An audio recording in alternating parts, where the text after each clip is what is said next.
What's up, guys? I'm going to go ahead and shoot right over to Michael Sartain's podcast real quick. I know that I was going to get into some content right now as far as like the whole versus thing with Charlie and all that, but let's get right to this because I was really engaged in this before I even started this stream. Let's bring him up right now. Hold on. Let me actually add some volume here too. Societies in which, and from my view, my worldview, right? I consider this part of God's plan. Why? Well, there's a woman born for every man. Yeah. Okay. Yes. They're almost equal in numbers. Yes. Why would that be the case if it was the case that one guy was supposed to have 17 of them or 15 of them or 10 of them? Well, it's not, right? It's not the case. And that creates a huge amount of genetic diversity, which is excellent as well. I love this. This is very anti-polygynist and anti-polygamy conversation. I love it. Inbreeding part Correct. that polygynous nations have. When you go to Pakistan, for instance, and it's like 70% inbred because of the polygyny issue. That's a good point. He brings up the polygyny issue. Yes, I never even thought about that. It's pretty awesome. But the other thing that it does is it creates this idea of a class system. And if you have an underclass, right, that sees the overclass is not only getting all the money, think about what they do right now when they think that they're getting all the money, right? They're rebelling in the streets, Occupy Wall Street, hang the rich, destroy them. I don't have enough money for gas, and this guy's flying around in a jet. Man, you throw wives and access to sex in that, they're all dead. They're all dead because men, we have a heavy desire for procreation. I think it. Yeah, you're talking about the replication issue, not the replication, but the leftover issue, and that's what he's getting into right now.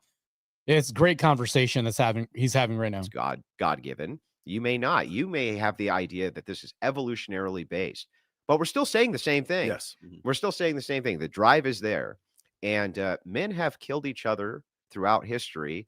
For women, more so for women than any other reason. Women were a prize, right? The way that if you were a nation, you didn't pay soldiers. That's ridiculous. Yeah, soldiers got plunder, and what did they get to plunder? The women. Yes. Yeah. I was looking at this. I was reading this this article just recently, and it was talking about the regulated sexual marketplace versus the unregulated sexual marketplace. Yeah, it's a completely unregulated sexual marketplace right now, and it's off the rails right now. So regulated is kind of like what we had prior to the sexual revolution, prior to hormonal birth control, which is where you would have like a 6 gets with a 6, a 7 gets with a 7, an 8 gets with an 8. It's kind of like assortative mating, which I don't think is necessarily an innate mating strategy. I think it's a socially enforced mating strategy. Or maybe it's just an economic reality. There's just not enough 10s for all the 6s to in an unregulated sexual marketplace. And that's what we have right now is an unregulated sexual marketplace right now in an economy as well. It looks a lot like what we're talking about hypergamy, because what we've done is we placed the reproductive process, the control of it anyways, in the hands of one sex. And so what is that? Who's going to benefit from having a 2 get with a 10, a 3 get with a 10, a 4 get with a 10? And it also creates lopsided power dynamics. It does, but that we're and then agree. You add to that, we're also living in a globalized sexual marketplace courtesy of the internet and social media right now. So it just exacerbates the unregulated side of it. I think that's the single biggest thing. It's not just that I can see hypergamy has been around forever, but we had fail safes against it. True. To the sexual I want you to consider this. We did have consider the King of England in the 17th century, or actually, let's go back to the 1650s. Like, let's think about Henry VIII. Henry VIII died of gout, which is something we could easily cure now. So, like, we're wealthier in some ways than he is. But I want you to consider the level of stimulus that he was able to receive being the King of England, and then the level of stimulus that someone who is like a feudal farmer. Okay, now I want you to consider that Kim Kardashian, Cristiano Ronaldo, The Rock, and me will see the exact same images on our social media. Correct. We are subject to the exact same level of stimulus as people fabulously more wealthy or more powerful than we are. And so now what's happens is, whereas Kim Kardashian might actually be able to date, get some guy like that to settle down, and she's probably a bad example, but whoever, Megan Fox, whoever. And now we are seeing the average woman still Now it's not just the images. Now I can communicate with him. Right. And now he communicates The back. access And has he'll definitely changed a sleep with lot. her, but he won't commit to her. And now it screws her up for life because it's this constant monkey branching of one high status male after another that you're trying to get to. And next thing you know, you're 30. It's and a then you're like, deregulation. you know what? I don't know why I did all this. I'm not going to take accountability for it. Let me get right with God, and then we'll have this whole thing work out. But I think social media is Richard Reeves thinks it's education. I don't agree. I think education is 15% of it because women are getting useless degrees, and so many men are becoming wealthy without college degrees. I don't think it's education. I think the majority of the culprit is social media, like what he said before. Average women now feeling that they can compete for the top tier guys, which is causing them to take terrific men and not give them a chance. Well, I would say that I think that you're right, but that the core problem's reverse. So I agree. If you have access and you're in rural Texas in a town of 400 and you're the pretty girl in the town, you can now pursue men who are far and away outside of your league, and they're going to fuck you. And once they do, you're going to think that other men like 80-20 will now. definitely end up marrying you, and that's really a bad bad plan. The reason I was bringing up the regulated marketplace versus the unregulated is because one of those fail safes, of course, is the church. And it's not just the church, but like it's not just mainly, the church. It's like the social I think stigma the grounding foundation is sexual ethics. And let me make my case. If we had access to all of this tech right now, all the social media, all the everything, but there was no abortion, no hormonal birth control, and no condoms, it wouldn't even be a problem. Because eventually you'd have women making different choices. They would have to. Because they would have the risk is always there. So the idea is sexual ethics, I think, is the major failure. So people always ask, be like, Andrew, why do you harp on sexual ethics so much? It's not even a big deal. All you care about is making fun of and gays. And it's like, no, look, you guys, you came into something which was key, right? Which is, what is the cause of intersexual dynamics and the huge problems that's going on with polygyny? And the most important thing, the fail safes. Rollo says, "Go church to fail safe." I agree. Small fail safe, right? It's done fairly well at sexual ethics, but it had something else to reinforce it, which was much more important. There was no hormonal birth control. So it was a really easy message to be like, don't be a harlot because you're going to get pregnant with somebody's kid and you're done, right? You're done. So that was an easier message to swallow.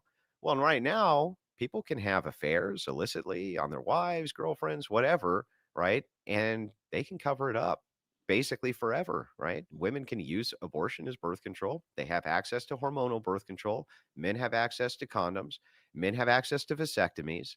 And if that's the case, yeah, I mean, if that's the case, then sexual ethics, what you're seeing is now you can be tempted with no consequence. And before, when you were tempted, you still had the idea of a consequence, right? If I get her pregnant, my wife's going to leave me and this is going to happen, blah, blah, blah. But now, well, you can just have all the sex you want and maybe even keep it under wraps, right? And there's no consequence. So I think sexual ethics is actually the root, and that social media, if it existed right now without those things, right? That sexual ethics being kind of enforced and socially enforced, we would still have that fail safe and we would still be fine. But we don't. The technology shut down the major fail-safe. Yeah.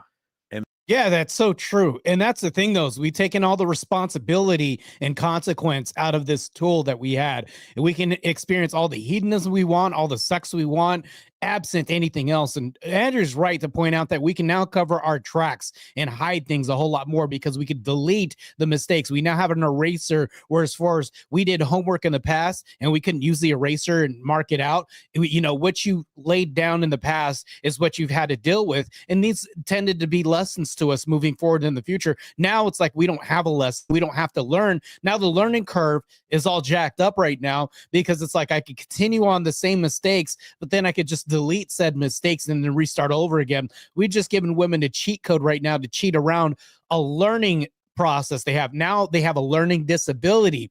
Now they're disabled from learning from mistakes. Therefore, they can be right all the time. And what they say goes. Now women are their own deity. And yeah, it's crazy. When you go back to the social reinforcement, it's also when she cheats, then she's on a journey of discovery. And she's not being shamed by society.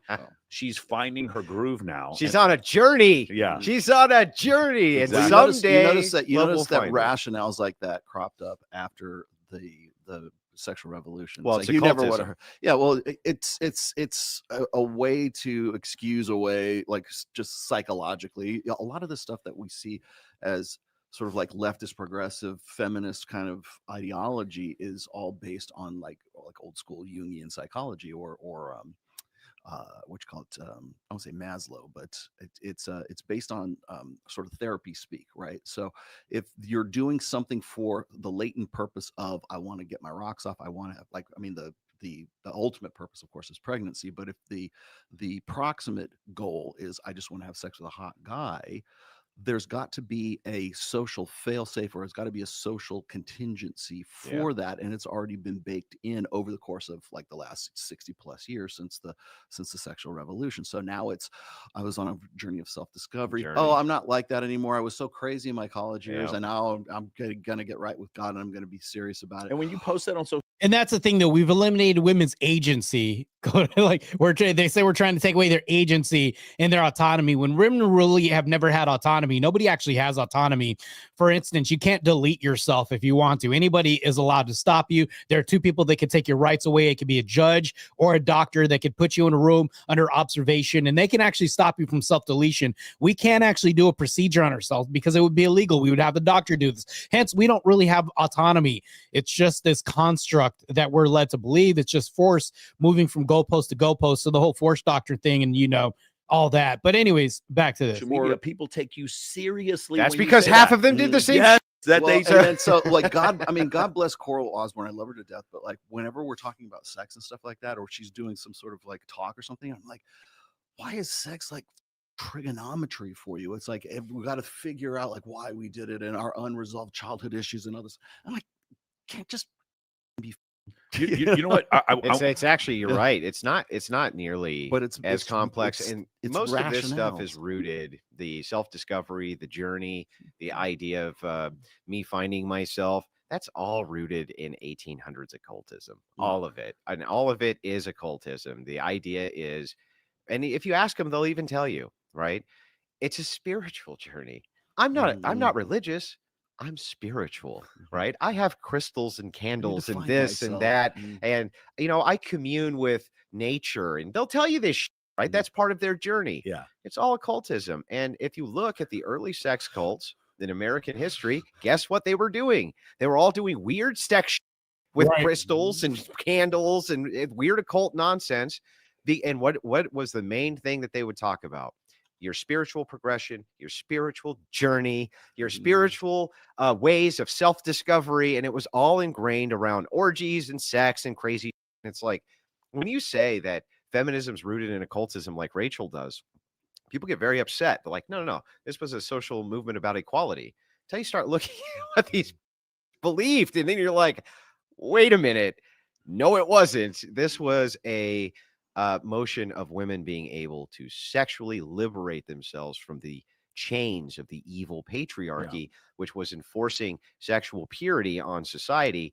And it wasn't even sexual puritanism necessarily. It was these social stopgaps, which were designed to protect society. And they wanted those chains off, baby. And if they want to go do an orgy, how dare you socially shame me? That was part of my spiritual journey. And you know what? I'm not like that now. Yeah. I'm not like that now. One of the things. And here's the thing, though. I want to make an announcement real quick to my people who are watching right now. I'm not going to interrupt Andrew when he's talking because I actually want to actively listen to what he's saying. Rollo, like, I'll stop him and I'll stop Michael Sartain, but Andrew's got really good nuggets of knowledge here. He points out that people want to become religious. And whenever I hear a woman say that she wants to become religious, I hear that I want the spiritualism and I want the religiosity without the accountability and to be held to any kind of authority whatsoever, thus making her a deity unto herself. She can then say things and espouse things like, oh, goddess, I'm going to the goddess retreat, all this other stuff. It would sound really weird if men flip this and say, we're going to the God's retreat, or, hey, God, how are you doing? It sounds weird if I call another man God. But women call each other goddesses all the time. Hey, oh, you're just a goddess today, or whatever. Or I feel like a goddess today. This, like, women espouse this self-deifying language and lingo all the time. And this comes from that. It literally comes from that. These retreats, the whole seminars that they do, every crystals, Reiki, everything else. I literally was in this occult, or not a cult, but I was in this for like 5 years, a long time ago, before I went back to Orthodox Christianity. And that's what it really was. And if you think about this, you can't tell them they're wrong because they're gods unto themselves. No, I'm right because the universe, in matter of fact, you'll take away mistakes real quick and say, well, the universe allowed it. Well, it was because of the universe. And you'll notice they pawn it off to some universe objective or subjective morality that they have. They'll say the universe, because they can't say God, because now they're accountable. And that's what they do. They delete God and insert themselves in his place. He said the early pickup art, even mystery, first early pickup artists came up with was Chick Crack, right? Chick Crack, so it's yeah. always, if she's into astrology, tarot cards, crystals. I mean, we Just- get the girls on the show just all the go time. with it, yeah. Every last one is into something, man. That's so And like All of now I them. just learned to play along with it. But that was one of the first dynamics that the old school pickup artists picked up on. Like, if you have like some sort of like Eastern philosophy, just go with it, like lean into it, because most women will have some sort of belief in that. And I think really where that comes from, like from the female psyche, is that women's form of power, as you were saying before, is soft power. It's covert power. It's the power behind the throne, right? And so how do you exercise that? Through crystals, literally and, having a discussion yeah. with a woman about something objectively isn't true in order to sleep with her. And the worst part about it is devastatingly effective. I know. And even after you explain to the woman afterwards, because again, she doesn't feel taken advantage of. Why? Because she cannot conceive that astrology isn't real. Well, she cannot And conceive in of it. fact, the thing that makes that Yeah. probably one of the most I agree. invasive, and again, let me just caveat, I'm 100% against this. So I want to let Andrew talk real quick. And like I said, I wasn't going to interrupt him in the middle of this, but I was obviously kind of late on this. Yeah, women will tend to believe in astrology. If you think about it, it's just a feel felt. You ever hear the saying feel felt found? And that's all this is. I feel this and I felt that, and I found out that my nature in all this, and it's just self-aggrandizing talk and rhetoric, turning these women into self-deifying goddesses. And that's all this is. We'll let Landrew continue. But I'm just going to use my logical faculties, Yeah. having debated What are with you witches endorsing? and warlocks all over TikTok, right? Yeah, I have to put the caveat in. I know. Because otherwise some clip And even when artist- you do, you'll Yeah, still get so I'll hit still for get it. clipped. But it is in fact the case that not only would that be an effective strategy for getting laid, but here's how effective it is. You can, if they're into tarot, crystals, cultism, whatever it is, you can make up whatever you want. It doesn't even matter. You can say, well, I'm a third tier tarot reader, and here's what my interpretation of the cards are. You've never even seen a tarot deck before, and you can flip each card, give an interpretation, and they'll eat that shit up like it's candy because it's all bullshit, right? So My mom was a gypsy. yeah. My great grandfather, he was a Cherokee Indian or something. You know what I mean? We had something similar to this called the rock game, where we would inscribe graven images on rocks, and then we would give a spiritual interpretation. No such game exists. Never happened. Right? They'll eat this shit right up Love like it. candy. Yeah, that's why 80% of the followers of Joe Dispenza are female.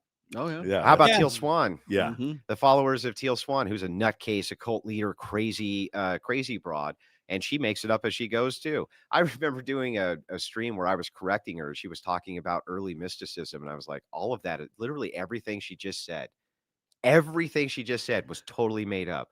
It wasn't that she got things, how people will misspeak, they get things wrong, Yeah. or they're a content expert, and they get things mixed up. They'll be like, I meant 1781 instead of 1791. Yes. Things like that, right? This chick was just making up dates where shit just didn't even happen. Damn, that's crazy. The lie. Making up dates where it didn't happen, making up events that didn't happen, making up forms of mysticism that was never true, right? And the people were just mesmerized. They were just, wow. And you can just tell them whatever the hell you want, because since it's all made up, why not? Yeah. And the thing is that's why I go after occultists so much, and I go after the witches of TikTok, and I go after the warlocks and the pagan mystics and things like this, because honestly, I mean, from my view, I think they're evil bastards, and I think that is designed to make people's brains mush, right? And I don't think Christianity is incompatible with. Welcome. I appreciate it. So Kokomo becomes a new member. Thank you for becoming a member to the channel. I'm going to have benefits, and we are going to have a raffle soon. I appreciate it, man. And with that being said, we're going to continue the podcast. Kokomo, once again, I appreciate you becoming a member. Good stuff, man. Christ is God. Let's continue. Science, I never have. I think that is. And I think that it turns your logical faculties off, makes you more prey to satanic influence and to social influence. Even if I assumed God completely didn't exist, there was no Satan, all of that's made up. We just assume it for a second. You do not lose your faculties of reason because you're a Christian like you do with that stuff. And that's a fact. Yeah, that's true. And that's so Christianity is consistent over what, 200, I would say 2000 plus years. And then you talk about mysticism and spirituality. That's been conditional. And that's the problem with this. If you tell a woman, you know, what to do, she's a god now. You can't tell her what to do because she's a goddess. Women espouse this whole lingo the whole time.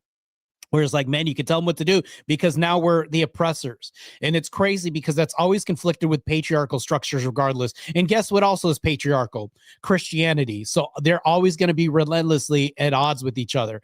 Pun intended, because my mod's name is Relentless. But let's get I into want to ask you a question. Myron had that controversial quote. It's like, before a man gets into a serious relationship, he needs to sleep with 50 women. And I never agreed with that. What I thought, because I have a lot of clients who are Christian, Muslim, I still Jewish. got 9 more to go. Then. Yeah, I gave him. We got into a debate on that on the show. You know? And what I said instead, because I have a lot of religious clients who do not want to do that, and their response is, my response to them is, I don't think you need to sleep with 50 women, but I think 50 women need to want to sleep with you because you understand the mechanisms of attraction, and you can tell the difference between a woman who's troublesome and a woman who you might be a good partner. I do think men need experience somewhere in order to discern which woman they want to pick. I don't think it's sleeping with women. I don't think you need experience doing that. You can have experience lifting weights, going through hard times, turmoil, building a business, repairing a truck, things like this. Experience leading women as far as like you have your own business and you hire secretaries, things like this. Experience can be gained outside of the bedroom. Hopefully he goes that route. I don't know that women need to date more to get better with men. I think men do need to date more to get better with women. But doesn't that make the argument of equally yoked? So if the idea is 2 virgins get married, right? Yeah. They don't have any external experiences from which to compare. And that's why they stay married and their sex lives seem to be great. They report huge satisfaction rates in their sex lives. Yeah, of course. But the thing is like, what's the alternative? Non-ignorance. So she goes and gets, and oh, well, now I guess you know what you're missing. It's like, why would you want that? You don't want your woman certified pre-boned either if you can avoid it. So the thing is like, I would mega shout out to Victor for becoming a member. I appreciate it, man. Good stuff, man. This is an explosion of members happening right now as we continue on with this channel. I love it, man. Christ is God. We're going to continue. Let's effing go. Especially when it comes to this. We need more people going to Christum and supporting Andrew Wilson and the Crucible as well too. Michael Sartain's cool in my book. Although his when he calls himself a Christian, I'm not going to assert that. I don't know anything and I can't make salvific claims, but I can say, I'm not going to say I'm a skeptic, but I'm not going to get into that. But here's the thing though. Andrew Wilson is absolutely correct here. I'm not saying this because he's a friend of mine. I'm just saying this because everything that he says is aligned with orthodoxy. And I totally agree with this. I believe that men should lead. And this is what he's talking about, is leadership and experience, but not sleeping around, that kind. I'll just point this out. My argument to him was a little different. So if we have that as sexual value, when I think of morality, I think of prostitutes as having zero moral value when it comes to sexual dynamics, right? I consider it a null. In fact, it's like negative morality to engage in prostitution. My argument to Myron was, if it's the case that you think that men should get some experience, even if that requires prostitution or it requires women to be or something like this, which I consider a moral net zero as well, you're giving that moral value.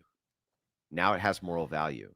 Why? Because if it's giving you some kind of if it's giving you something, you're actually entailing value to that. So now I have to say that promiscuous women are valuable, and I don't think they are. And so I'm unwilling to concede that they're valuable. They're valuable as human beings. I'm Sure. unwilling to concede that the promiscuity aspect is valuable. And his argument makes it so that promiscuity actually is valuable for the purposes of experience. Right. And he thought about it for a second and went, actually, you're right. Yeah. Right. Actually, you're right. And maybe I should refine that. And he doesn't push that anymore, by the way. Yeah. So I feel like job well done on that one from me. Yeah, that was an excellent point that he just brought up right here. I've actually had a conversation with Myron about this as well too. But here's the problem though. Victor, yes, I'll post a link to the video later. I'm glad that I have people interested in this content as well too. Not only will I post this, but I want to say I'm grateful that they edit it on their end, so I don't have to edit the video with some of the language that they're saying that would probably be TOS on their end sometimes. But I think that's good. They have a great editing team on their end. They pre-do all this. I'm just doing some commentary because I can't absolutely just post the video without having commentary. Otherwise, YouTube would probably give me a strike for this.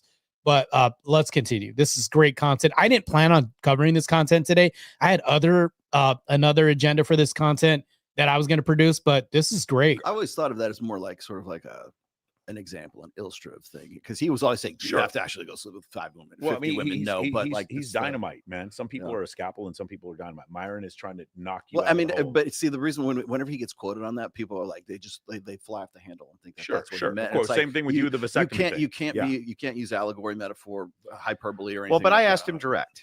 So I was on a show and I said, can we talk about that? And he gave me his position first. Yeah. And that's when I made the argument back.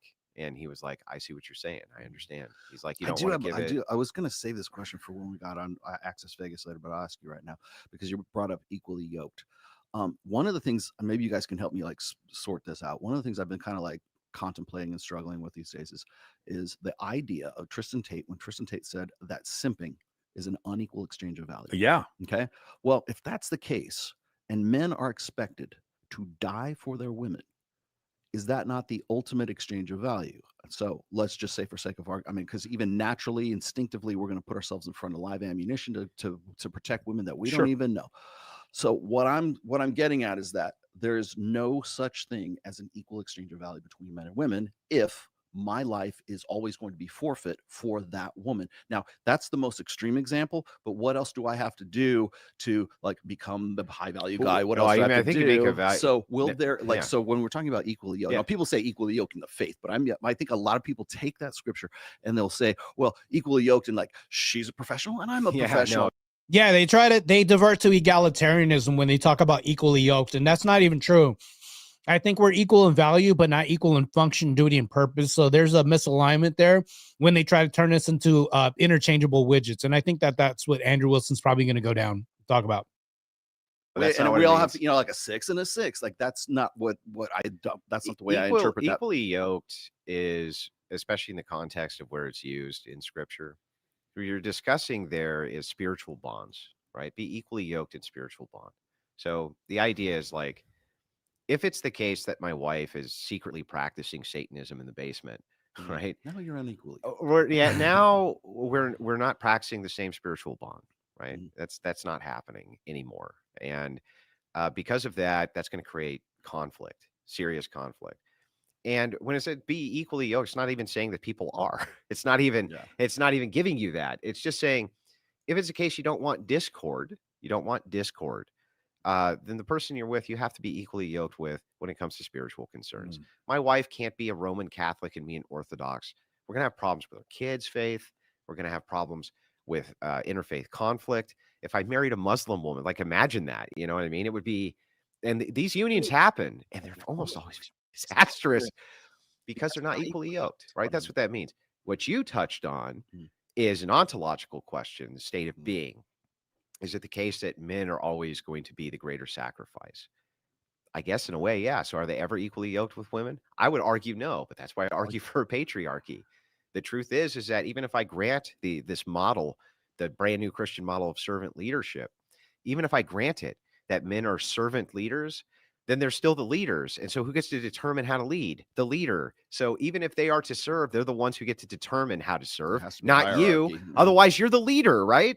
So that's an easy ideology to refute, and it infuriates the feminist Christians because there's no getting around that argument. But you touched on the most important thing, period, which is we ain't never going to be equally yoked with women. They ain't never going to happen ever, because just as Christ was the ultimate sacrifice for us, we're never going to be equally yoked with Jesus Christ. I was struggling with that because I had so many incels saying stuff like that's true. He's absolutely right about this. Like I said, we're equal in value, but not equal in duty, function, and purpose. Although our purpose can be along the same path and we can be one flesh, I think that the value can be equal. And like I said, our duties are different, man. I'm not going to put a woman having the same duty as me to protect the house as I would, because obviously I should be more competent than her. And if we're equally yoked as far as defending the house, I think there's a massive problem there. if you even just talk to a woman, you're simping for her. Like, those people are yeah, they are. Exactly, they are. But I think that we need to have some sort of like redefinition of like what simping is away from the idea of like. Isn't it supposed to be a sucker, right? Sucker, basically idolizing mediocre. The idea is, the entire idea behind simping was always supposed to be, look, she ain't that great, and you really shouldn't be trying to move heaven and earth to make her think you are. Yeah, right. Well, I think one of the things that what really comes back to the unequal exchange of value, because which really also goes back to what makes for a high value guy. It's like, well, if I'm expected to take a bullet, or women and children first, go down with the Titanic, then you're always higher value. Then I'm always going to be higher value than you, and there's nothing that woman can do to balance. Welcome to patriarchy. To balance that argument. Yeah, he's totally right about balance that equation. So what do you tell guys who are like, well, see, if the juice isn't worth the squeeze, blah blah blah. I'm like, well, I've been married for coming up on 30 years. I don't know how long you've been married, but like the not fact that long, but like, a long time. Obviously, I'm not anti-marriage. Obviously, I'm not. I'm good with monogamy, or if you promiscuity, whatever you got, whatever the girls are. I'm still going to interview you, right? Yeah. But the thing is that there's just fundamentally there can never be an equal exchange of value or an equality between men and women if I'm expected to die for women. Yes, and it's supposed to be my masculine duty to die for that woman. Actually, your argument is better than you think, because it actually works. Your argument works in the reverse. So if you say, if I'm expected to die from women, we can't have equal value, right? But here's the reverse of that, is like, if it's the case that you're the people in society that have to kill for women, then you also cannot be equally yoked, right? Yes, and if you're the people in society who have to enforce the rights of women, you can't be equally yoked. And if women have to appeal to the patriarchy to get rid of the patriarchy, creating the endless line of victimhood from the new patriarchy that they then have to appeal to get rid of the old patriarchy, to the old new one, to the old one, to the new, to the old, in this endless cycle of regurgitated nonsense, how can you ever be equal? You're always making an appeal for your rights to men. Correct. Every single time. And men, they make their appeal to rights to who? Men. Yeah, exactly. And that's the thing, though. It's a vicious cycle. If we start seceding to women all the time, and then this happens, they're going to have to keep seceding to us to make sure that the structure of some matriarchy is intact. They always have to appeal to men no matter what. They'll say that women will be soft all the time, and there's soft power in men and all this. They still have to appeal to men regardless. And this is going to happen no matter what. That's why when you look at structures or frameworks such as Christianity, we always have to appeal to a patriarchal structure regardless. And religiosity, spiritualism wants to divert away from this. They can't ever do this, because women has to be a goddess, right? They'll say this and they'll label themselves this. Well, you can't appeal to yourself as a goddess because you're not a goddess. That doesn't even exist. You have to appeal to men who will appeal to like other men who are stronger than them to protect you and even your rights, and to safeguard you, your lineage, and make sure that your bloodline doesn't die. This has happened for centuries, I'd say. This brings up, it's a good segue, the idea of Schrodinger's victim or Schrodinger's feminist. Do you remember you talked about this? So for those of you who don't know, Erwin Schrödinger wrote a letter to Albert Einstein in 1935. Basically, it's a thought experiment with the cat. The cat is both alive or dead at the same time until you open, the cat is in superposition until you open up the box and you can see whether or not the cat is alive or dead. In this case, you're talking about being the victim, and you can do anything you want at the same time. So two superpositions at the same time. Can you go over this concept of Schrodinger's feminist? Well, the idea with the cat in the box, you have to juxtapose that, like you said, this is at the same time the cat's alive or dead, at least from the perspective of the observer, right? That's the experiment only works on the perception of the observer. It's not saying what the truth of the matter is, because it doesn't need to, just the perspective. Schrodinger's feminist is, I can be a girl boss sidekick lady, but also I'm the world's. Victor brings up a good question. He says, sorry to stop the show, but I think this is really important. He says, I have a question about orthodoxy. If you have time to answer, how do I even go? I need someone to introduce me to the church. How does it go? Well, what I've done was the man in front of me right now, Andrew Wilson right now, the man before us, was the guy that actually brought me to orthodoxy, just like maybe I and him in front of you made you inquire about orthodoxy. What I would do is I would Google in your area, look up Orthodox church. There'd be Greek, different forms of Orthodox, Eastern Orthodox. I would say, there's different forms of Orthodoxy you can go to, but I actually go to an Orthodox church called St. George. So I'll look that up and then I'll go to a different church, right?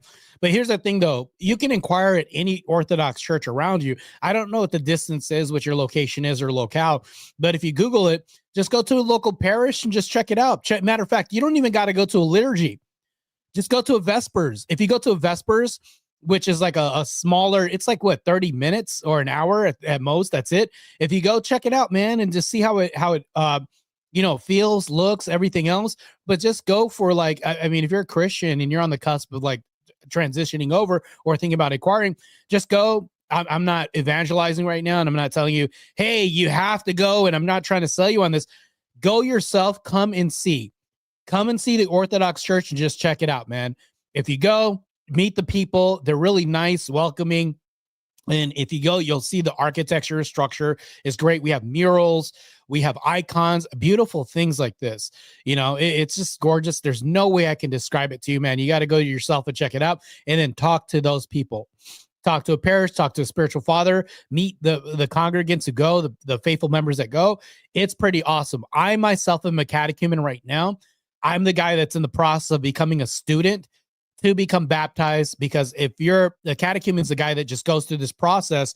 It's not just a process, by the way. You have to learn about what you're getting into. You just don't come into a church and get dunked and then say, okay, cool, you're a Christian.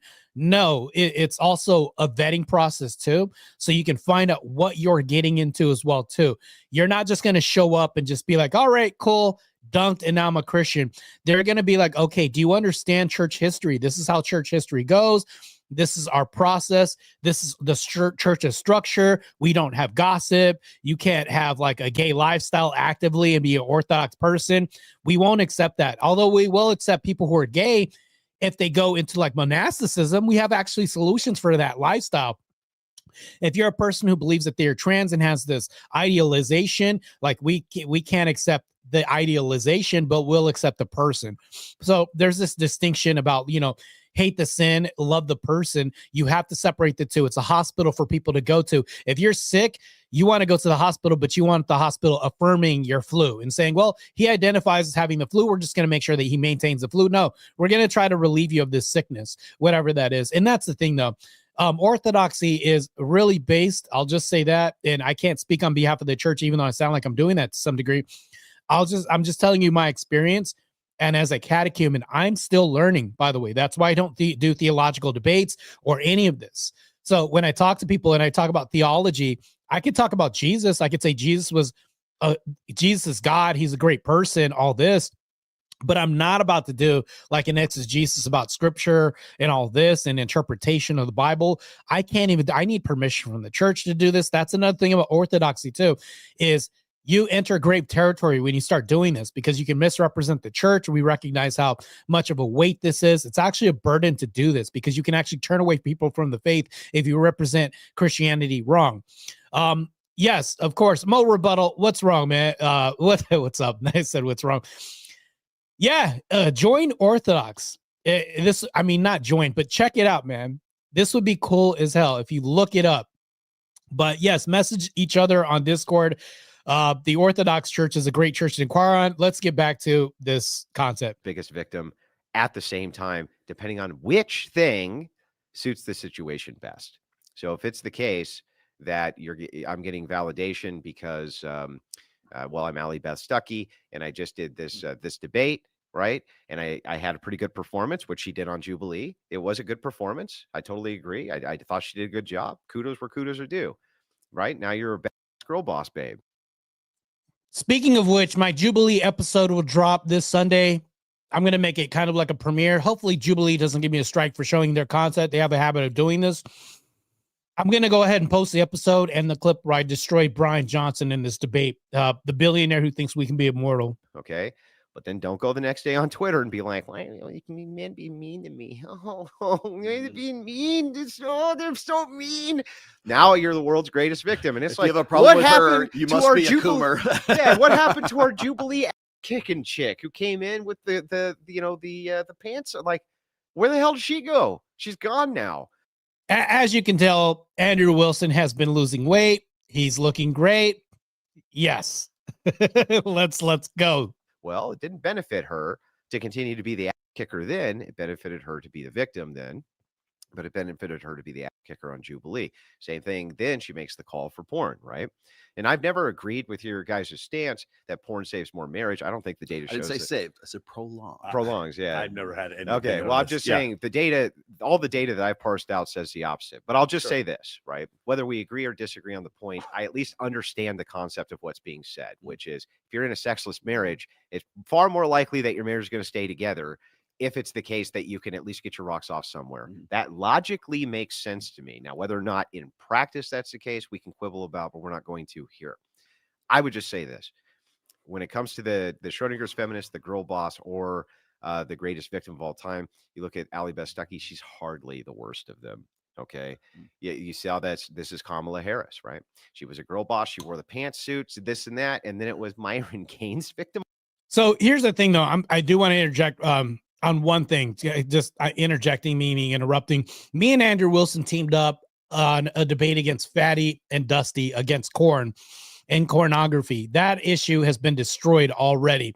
Not only did we destroy their whole issue on Korn saving marriages, but Andrew had to leave early, and then it was like a 1v2. It was me versus Fatty and Dusty, and I continued to destroy them on the pornography issue as Andrew had left. And this happened to be a good example for why pornography isn't good in sustaining marriages, because all you're doing is in fact delaying the inevitable and showing that you are more preferential towards another option other than the wife who won't submit. This is just a losing. It's just bad. It's like as soon as you see a hole in the ship, you put your finger in and you plug it up and two more holes show up. That's what pornography does. All you're doing is delaying the inevitable when you divert to this to save a marriage. That's why when you go to the church, we have a community.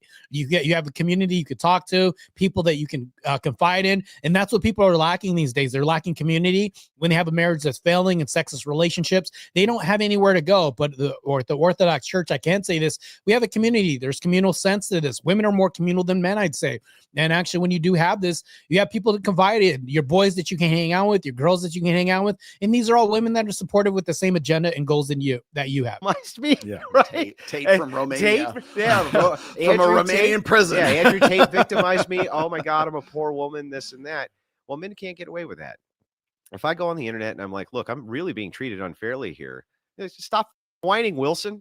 Shut up. Stop whining. Mm-hmm. We're busy over here. We're watching. Yeah, stop being a little bit. Why don't we bring up a pertinent example of this and just let's put this whole thing to bed for once and for all. Myron Gaines, not Myron Gaines, Destiny and Lauren Southern made up about Rollo to cover up the fact that Destiny was indeed having sex with her. Is this that part of the show? All right.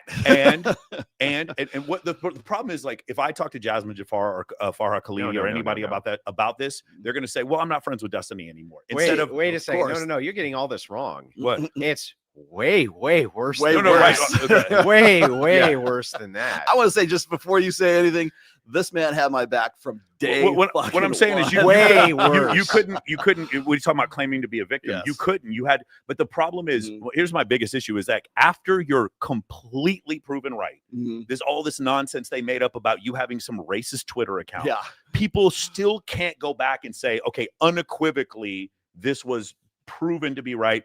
Clearly, this whole thing was a smokescreen to throw at Rollo because he was on to something. And it was realistically, her husband came to you. It was like, you weren't Inspector Gadget here. Yeah. But like the point, and you were defending him for this. And my point is, like, when you talk about being a victim, it's like on the one hand, you want to be this tough person, and the other hand, you can't be a victim. Rollo wasn't asking people to feel sorry for him. He was just straight up saying, hey, this is what the truth is. And nobody was there to hear it. But yeah, what were you saying about it? It was even worse than that. Well, that was part of that op. Yeah. was the framing. You Yeah, have to op. I'm glad you understand called it an op. that 'cause that that's was what it part of the op, was the framing. I will take you, if you guys want to hear what I think happened Go. right from the Yes, beginning. please. Let me try to outline it as best I can. I wasn't prepared. Okay, here we go with this op, which is crazy, by the way. Crazy ops. People with their alternate agendas, for sure. All right, for let this, me. but I'll try my best. Yeah. So I had been hearing, I want to say this was a couple of years ago. I had been hearing through Twitch politics, which was a thing I was involved in that you guys were not. Okay. Twitch politics worked like this at the time. Destiny and Hassan Piker set the narrative, but mostly Destiny set the narrative for the day. All the orbiters from Twitch politics would repeat his narrative. And what they were trying to do is siphon off portions of his audience on Twitch to come and listen to their takes about whatever genius thing he was saying. So if Destiny said, if condoms slip off, it's not rape, right? Then everybody on Twitch politics is having debates about whether or not if condoms slip off, it's this, to try to incentivize DGG. And that's shorthand for Destiny's community. That's called DGG. Vosh's community is called VGG. The reason they call it DGG, VGG is because DGG is the short form for his website. Okay. It's .gg, and it's totally free for a person to make a .gg. He's destiny.gg. Vosh is vosh.gg. And there's multiple of these. So when we say DGG going forward here in the conversation, you'll know that I'm referencing that community. Okay. Now, DGG had been, kind of on the low side, discussing that there was an affair between Destiny and a high-level conservative influencer. Okay. Now, the Crucible had gotten wind of it because we've infiltrated every leftist Discord and leftist Telegram that we possibly could. And even at that time, I was ingratiating myself into it so that I could stay as informed as possible to wreck these degenerate acts. So we'd been hearing about this, right? And there was some who knew then that this was going on. Okay. Many of his inner circle knew that he was boning Lauren Southern. It wasn't just Chud Logic. There was other people Others who too, was in yeah. his inner circle who knew it as well. And they basically were outright saying it. They were basically, without saying it, they were saying it. And they thought it was a big funny joke, right? Like, oh, haha, you stupid simp conservatives are going on here while Lauren's and saying Lauren is so beautiful and you're so based and she's in the Coomer gremlin. They couldn't believe it. So anyway, I had asked Destiny in a famous debate now. I just point blank asked him, I said, are you fucking Lauren Southern? Was this on PWF? Yeah. I said, I was there. I think I was one of the said, panelists. I Yeah. said, are you fucking Lauren Southern? And the man, you saw not so erudite Scrambled. who knew. They all knew Yeah. that this was going on, right? All start freaking out. How dare you, this and that, blah, blah. And I'm like, look, right? With any other chick at any other time, if I asked Destiny this question, he'd be like, yeah, sure. Right? He wouldn't care. This one time you're going to get morally out. Get the out of here, right? So we knew at the That's time crazy. he was boning Lauren Southern. Now, Southern at this time, now she hates my guts, right? She really hates my. I bet she does. This is crazy to be outed like this. And then, I mean, to me, how do you defend that? That's just crazy. Like just automatically crazy. Guts. She's going back and forth with Rachel in DMs and like this. And she comes out with this big video expose about how she moved to Canada to fight off all the bears in this small community because that's all that was left to her, and how she had to boil her own water and she was a boss babe broad, right? And Rachel's like, you're full of shit, lady.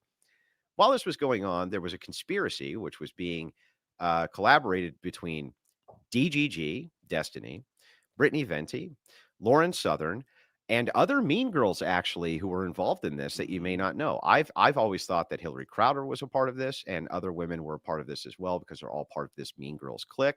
They have telegrams, Instagrams, things like this, where they're in large message thread. Pearl Davis has infiltrated them. I have many of the messages. Okay. So while this is going on, they were trying to do this op. What happened in reality is this woman's ex-husband did actually get a hold of Rolo. That was real. Okay. Was discussing these things with him. Okay. She got wind that was going on is what happened. And in order to cover up this affair, right, she basically framed him. She framed Rollo, and Destiny knew it, and they had it all planned to enhance it as much as possible. So the idea was Venti began to send fake emails, right? As Rollo's just trying to answer the questions, get at the information, you know what I mean? And they had an op, and the op was to destroy Rollo Tomasi, primarily not because Lauren Southern didn't like him or Destiny didn't like him. Venti didn't like him. And Venti was good friends with Lauren Southern. And Lauren Southern was Destiny. So she had that resource, right? And she had the leftist resource. So it was on op by Venti. Another woman who was involved in it was Chrissy Mayer, right? Who was best friends with Venti at the time. Now you'll note that Chrissy Mayer has a huge back catalog of people that Venti has gone after. Almost any woman that goes on who she likes, Venti tries to destroy, right? So all of these women were in this Mean Girls clique, right? Cat Canada, all of them. They're all in this Mean Girls clique. Another one be Tree of Logic, another one that hates Rollo. I guarantee you that Tree of Logic is the worst. I just had a run-in with one of her cronies recently. Really bad. And yeah, I'm not going to go into that. Let's let's continue. Crazy. at some capacity she was involved in this as well, but it was definitely an op. Meaning, and here's what I mean by op. I'll be very clear and concise with my language, just in case any DGGers or Destiny or whoever tries to pick this out later. It's a coalition of conspirators who are using back channels to communicate to each other for the purposes of hurting somebody's credibility. Yeah. Okay. Hurting somebody's credibility, or in some way embarrassing them or something like this. And they're doing it in a conspiratorial way. Yeah. Now, all a conspiracy is a collaboration, loose collaboration or tight collaboration of people who are all moving towards the same goal. In this case, the goal is always illicit, or it's not conspiratorial, right? The illicit goal was to discredit and destroy Rollo Tomasi. And it was very clear that that was going on. Now, I was at the forefront saying, you're stupid. This is ridiculous. You guys are out of control. Who falls for this op? And now, I hate to interrupt right now, but the whole thing with Tree of Logic, yeah, Cam, you're right. She is a black Hulk Hogan. The thing is, though, is I was going to do a debate recently against this guy named Scope on Twitter, right? Or, X Spaces, right? I was going to do a debate on YouTube and then set this up. Now, yesterday, I had a conversation with Mr. E. I had a conversation with Grid One. And Mr. E brings up a good point that if I'm defending Andrew Wilson in a debate, next thing you know, especially if this Scope guy that I was going to debate next week, actually, I was going to set it up, the debate next week on the 18th. And here was the prompt for the debate. Andrew Wilson is not practicing ecclesiastical marriages, thus a working contradiction as a prescription. And that would have been something like the prompt.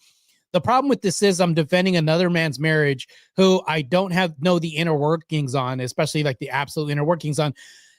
This opens everything up so that Andrew Wilson may have to defend things later on to something that happened absent him. And then not to mention this, but also Tree of Logic was adjacent to this guy, meaning like they may have been in cahoots. He follows Tree of Logic a lot. And I don't want to do a debate with Tree of Logic, because if I did a debate with Tree of Logic, next thing you know, I get doxxed, Andrew Wilson gets doxxed. We have to rehash this whole thing. People's families get brought into the whole fray. And next thing you know, personal exchanges about, people's kids, wives, and families are on the table now. Whereas these people play so dirty, it's not even worth it to some degree. And I said, you know what, Mr. E, that's a really valuable point right now. And I'm going to think about this. And automatically I said, you know what? I'll debate against for ecclesiastical marriage being a prescription for society, but I have to take Andrew Wilson out of this. It's just automatically instinctive for me to go defend my friends no matter what. And that's really what that was. It was just kind of reactive for me to do this. But as far as Tree of Logic, she's a total scumbag, if you even want to call her that. And that's the most I'll speak about that, because I do not want to go to war with Tree of Logic, even though I can destroy her to smithereens. I just don't want to be doxxed. I don't want my family being brought up. I don't want Andrew Wilson's family to be brought up and all this. It's and him being doxxed again and his whole history and all this being like, it's just not worth it, man. It's because people do not play fair at all. We'll play fair as well as being Christians to some degree, even though we can hit back. But these people will go to no lengths to dox, expose, and do all this on things that shouldn't be exposed. Like, if they had it their way, they put our social security numbers up as we're debating. That's how bad they are, even though it has nothing to do with the exchange. We basically got a lot of it uncovered, right? Yeah. But the thing is why weren't the TradCons there wrecking these liberal scumbags who are talking. Well, here's why, because Lauren Southern was one of them. And at this time, it's still to this day, most trad conservatives have no idea that Southern was Destiny. Yeah. For a long time, and cheating on her husband. I believe, and like I was gonna say, also she was just psychotically borderline personality disorder. She was wearing her wedding ring, while and saying she was married live on stream while she was behind the scenes, screwing Destiny.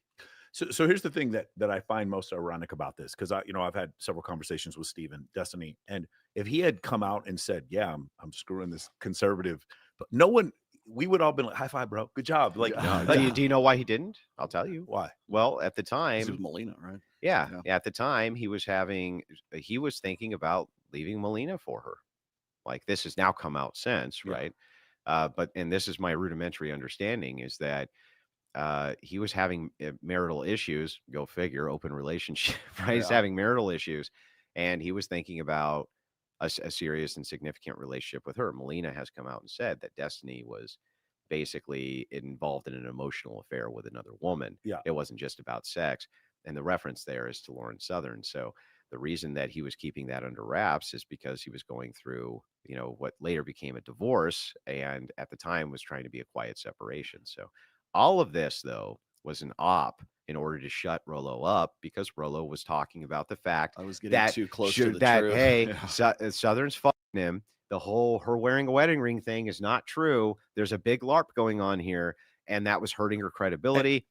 Shouts out to the 10 watching on YouTube and 70 watching, or 60 on X watching right now. So 80 viewers total. I appreciate all of you. They wanted to shut him up, so they pulled the op. One more time.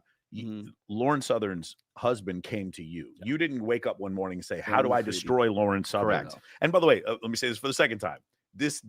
Destiny, finding out that Destiny was banging Lauren Southern doesn't hurt Destiny at all. So that's why I was so confused why he was willing to go to the lengths he was to try to destroy you. I think it's because I was getting too close. I didn't even know I was getting too close.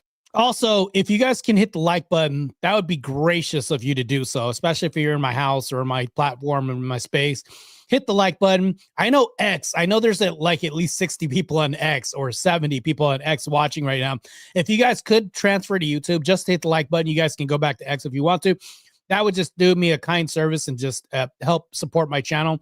I think that would be pretty awesome if you could do that. I thank you very much. Close to a truth or a secret that they wanted to keep under wraps at that time, because if I come out there and if I go and I did later on made public the exchanges I had with her ex-husband. Her ex-husband came to me in the December of 2022 and just was asking me about legal issues, because he was in Australia and their kids were in Canada, and he was trying to find a lawyer or somebody who would, he came to me because he thought that I was sort of an MRA or something like that. And we ended up having some really good conversations as a result of that. And through that, I find out about her history with Tate. I find out about her history with Destiny, that there was still haven't had any confession of this, but there was a pregnancy between Destiny and her. Whether that was if that a real actual abortion took place, I don't know that they did, but according to her ex-husband, there was a child involved. If it came out that Destiny impregnated Lauren Southern and she aborted it, that is a real hit to her brand. That's a real hit to her conservative brand. No, I mean, the brand's destroyed. It is now, but back then it was. Well, her and the Mean Girls Club dissolved shortly after it was finally confirmed that this was going on while she was wearing her wedding band. Yeah. And I think, and now maybe I'm getting the timeline here wrong, but I don't think I am. I think that she was actually still married while she was sleeping with Destiny. Well, she left that. She had what I did was she. All right. Actually, I don't really care about the Lauren Southern thing that much. I'm going to skip past this real quick if you guys don't mind. What happens is all of them. This is what I've seen. Let's say that it's about half and half. The half that is not sex workers, that is not degenerate, they don't speak up as much. They really aren't noticed as much on the program. The half that are, or maybe even like the third that are, they do speak up. Their boobs are out. their hair is blonde, and because of reticular activation system, people notice them more. And so remember that one episode I said, how many ladies on the show have an OnlyFans? And no one raised their hand. And I looked at, and I was talking to the audience, and I was like, you guys keep thinking that's all we have on the show, and that what we're doing is not representative of what women actually think. And so that's the reason why women keep saying dumb things on these shows is because you guys are specifically cherry picking the dumbest women that you can. And the reality is that's not the case. We're just picking women in general. Here's what actually, we have to start with the supposition, which is stupid, right? Just because you're a sex worker, don't mean you're stupid. And it don't mean you're not educated. And in fact, many sex workers get into sex works as teachers, right? They're teachers, or they're in unpaid intellectual capacities, right? They have degrees in psychology often. Jasmine Jafar, for instance, she's a law degree, she has a law degree, right?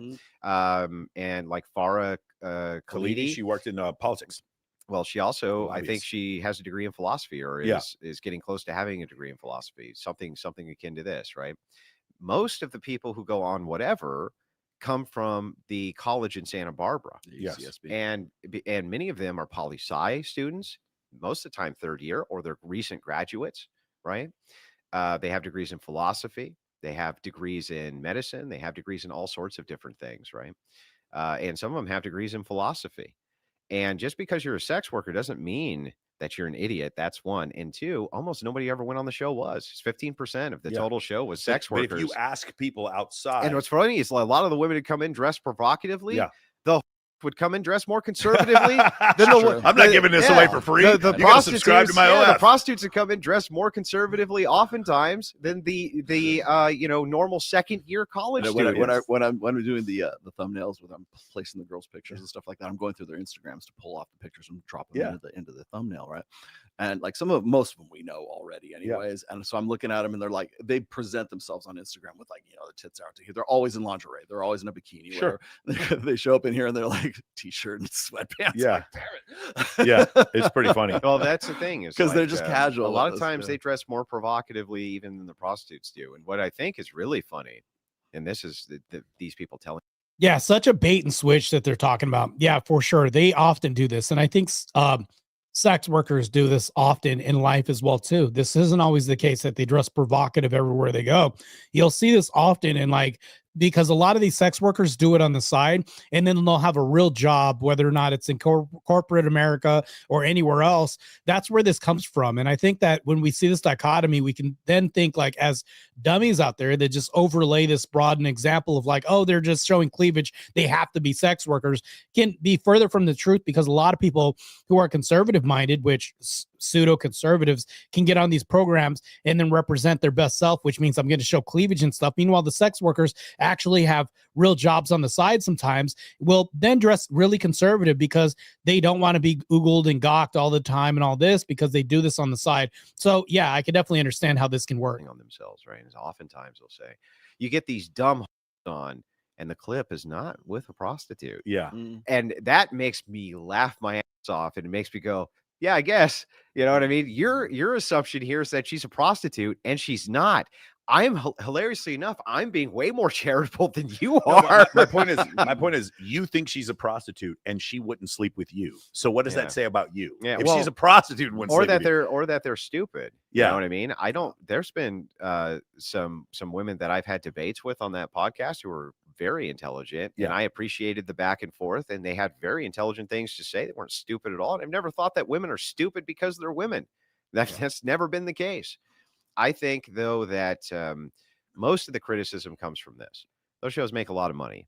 And in this industry, people get very jealous about shows that make a lot of money because, let's be real, 99.9% of shows anywhere in entertainment make zero. They're a net loss for most people. Almost nobody ever gets anywhere, and almost everybody's terrible at this. They're awful at it. They're terrible entertainers. They're terrible debaters. They're terrible at every aspect of this. And you know what's really funny?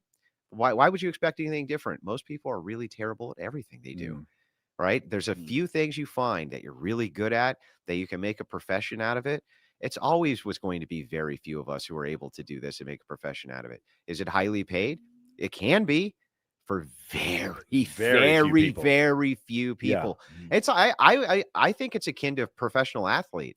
I think it's easier to become a professional athlete than it is somebody who makes money as an entertainer Yes. in podcasting.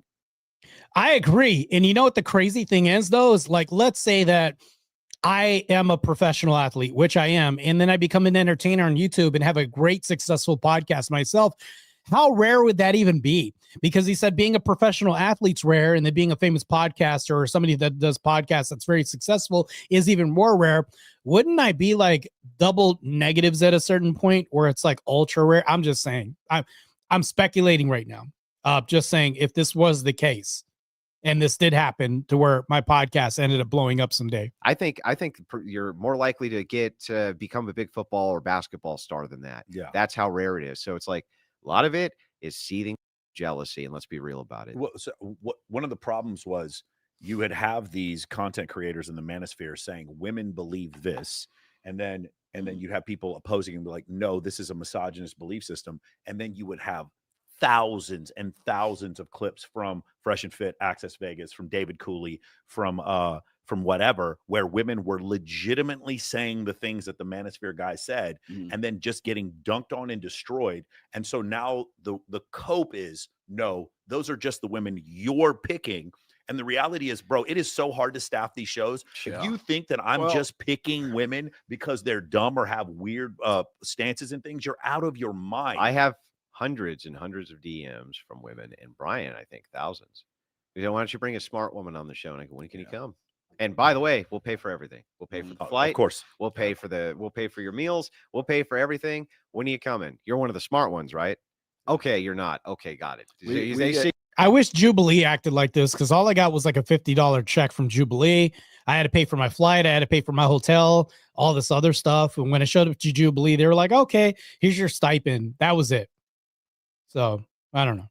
I wish they actually pay people, but who knows? We say you're not one of the smart ones. Can you point me to one of the smart ones? So that's what I was gonna say. I'm glad you said that, because like one of the things that I do when I get comments or emails, or like even people in the chat, they're like, oh, these girls are fake and plastic and they have, tits out to here, but why don't you get some normal girls on there? I'm like, okay, send me a picture of what you think a normal girl looks like. Is that all the time? And I'll look for one and see if I can never have. We had Lisa Song Sutton, former Miss Nevada, on, and she's currently a practicing attorney. And then we had Jacqueline I can't remember first name. Girl? Tatiana, or I can't remember her first name. They're both former Miss Nevadas, and they're on there like, why do you have these ran through on here? I'm like, bro, there's no way to help you, because not only are they not ran through, these girls particularly not ran through, and they're not prostitutes, you would never be attractive to any of them. And your behavior is just going to bury you. When you said before, it made me think of when you said before, there's a lot of guys who are not going to get married. And part of it because they're so massively uncalibrated and hyper judgmental. And they're calling a woman who's a prostitute who isn't even a prostitute, not because of the way she was dressing, but because it makes you feel better to call these girls names. But see, is that not, clarify this for me, is that not the appeal of even our show, but like certainly for Fresh and Fit, certainly for whatever podcast, where it's this kind of catharsis for these guys who are just these who could never, like, they want somebody, they want to live vicariously through you, they want to live vicariously through Myron or us or whatever. Like the number one thing that guys get frustrated with you and me is like, you guys don't hammer these girls, like, get Myron on there, he needs to go there and kick them off or something like that. Or yeah, but you would kind of run these people off if you started doing this and started having some of this rhetoric or even debating them. There was just, where's the incentive? So they could just get dunked on and everything. So I think that, I mean, it's good to have a space where you can have just simple conversations with women, but I get the conflation for sure. They want you to go and like pound the Bible and wag a finger at them or something like that. But the appeal of the show is the guys in there living vicariously, telling these bitches what they would tell them, but they can't because they don't have the balls to do so, or they don't have the opportunity to do so. But if you have like these shows that are based, and I don't think that this is the strength of those shows, but I'm saying that like the audience itself, if it's an engagement media, like you're doing live streams like that, it becomes about catering to that need, catering to that principle. We've avoided that because they're our friends. Well, but like, yeah, I mean, part of the reason why is because we don't have a great pool of girls to pick from a lot of times on the show. But what the strength is, when a girl's lying on the show, I can call her out, like legitimately. Myron's guessing that she's lying. I know the exact. When Savannah Staggs was on here talking about I'm a sapiosexual and I want a smart guy, I'm like, your last 2 boyfriends were a porn star and a male stripper. Please stop saying you're a fucking sapiosexual on my show when I know you're lying. And I wasn't even trying to be rude to her, but like that's the strength of the show is that we know them. So when they say that's bullshit, we can call them out. Well, I have a different take. So, and this is the response that I get from my audience. I think that for a long time, women have been dominant when it comes to these spheres for propaganda, unopposed. Okay, completely unopposed, and basically kowtowed to. One of the things that guys like Myron have done very well, and I think guys like me have done very well in this type of thing. I'm not usually ever mean. I'm engaging in the idea. You know what I mean? And I tend to match energy. So if you become a stupid, then I'll be a dick, right? But if you're not, I won't be. One of the things though that men seem to really want, I don't think it's because they want to tell them off. I think it's because they just want to see anybody tell them no. Yeah. Like, hey, like actually, no, that's wrong. And stop trying to tell everybody's true. Stop trying to tell everybody that little Johnny with mommy who's a sex worker is not going to get beat up in school, because he is. Stop telling him that he's not going to be really judgmental when his best friend comes over to him at 16 and says, hey, man, I fapped to this video of your mom. Okay.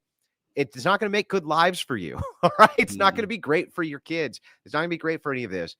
And so many times there's been opportunities for these people doing these interviews and talking to these women to say that to them or push them on that, or what do you think of that? And they just don't. And so it's like, okay, well, I will ask that question because it doesn't make any sense to me. And it is stupid and it's irreconcilable and it makes no sense. And you need to answer for it. And I think that that's really what people were looking for. And I think that that turned into the idea because of clips, that it's all about dunking on these. It's all about beating up on these. No, most of them aren't even prostitutes. That's one. Two, many of them aren't even promiscuous. Okay. They're not even at all. But what happens is I think that that's narrative shaping due to clips and not the reality of the situation of the watcher. The viewer just wants to see the pushback. They want to see pushback because they're tired of people getting away with murder. Yeah. And it's like, nobody has any problem pushing back on me.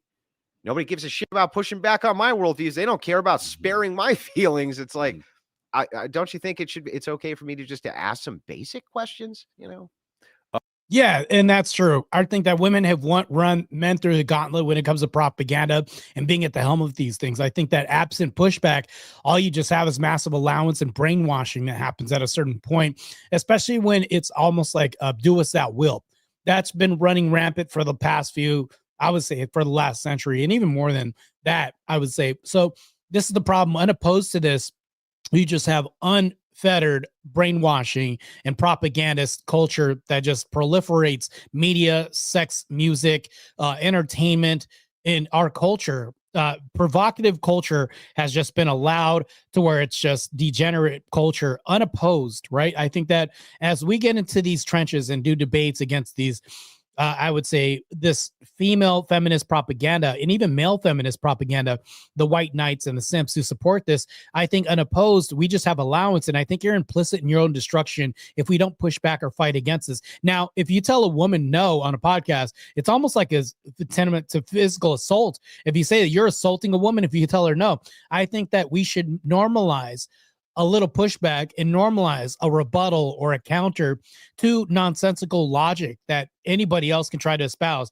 I think it's justified, especially if we can explain why and the fault of our ways and errors and the examples and outcomes that can happen because of little Timmy looking at his friends fapping to things like this. And we can explain how this is bad, bringing up hypotheticals and even more. This is why debate does move the needle on foundations and platforms. Look at World Star Hip Hop. World Star Hip Hop is a black platform with nothing but hood debates. And if you're looking at this, what's wrong with us pushing back and having our platforms with just charismatic men with charisma, entertaining at the same time, and just giving you some pushback where it's entertaining for the masses? But I do get it. People clip things out of context and where it just looks bad, but that's just reframing. People constantly do this, no matter how justified and truthful you tell the truth.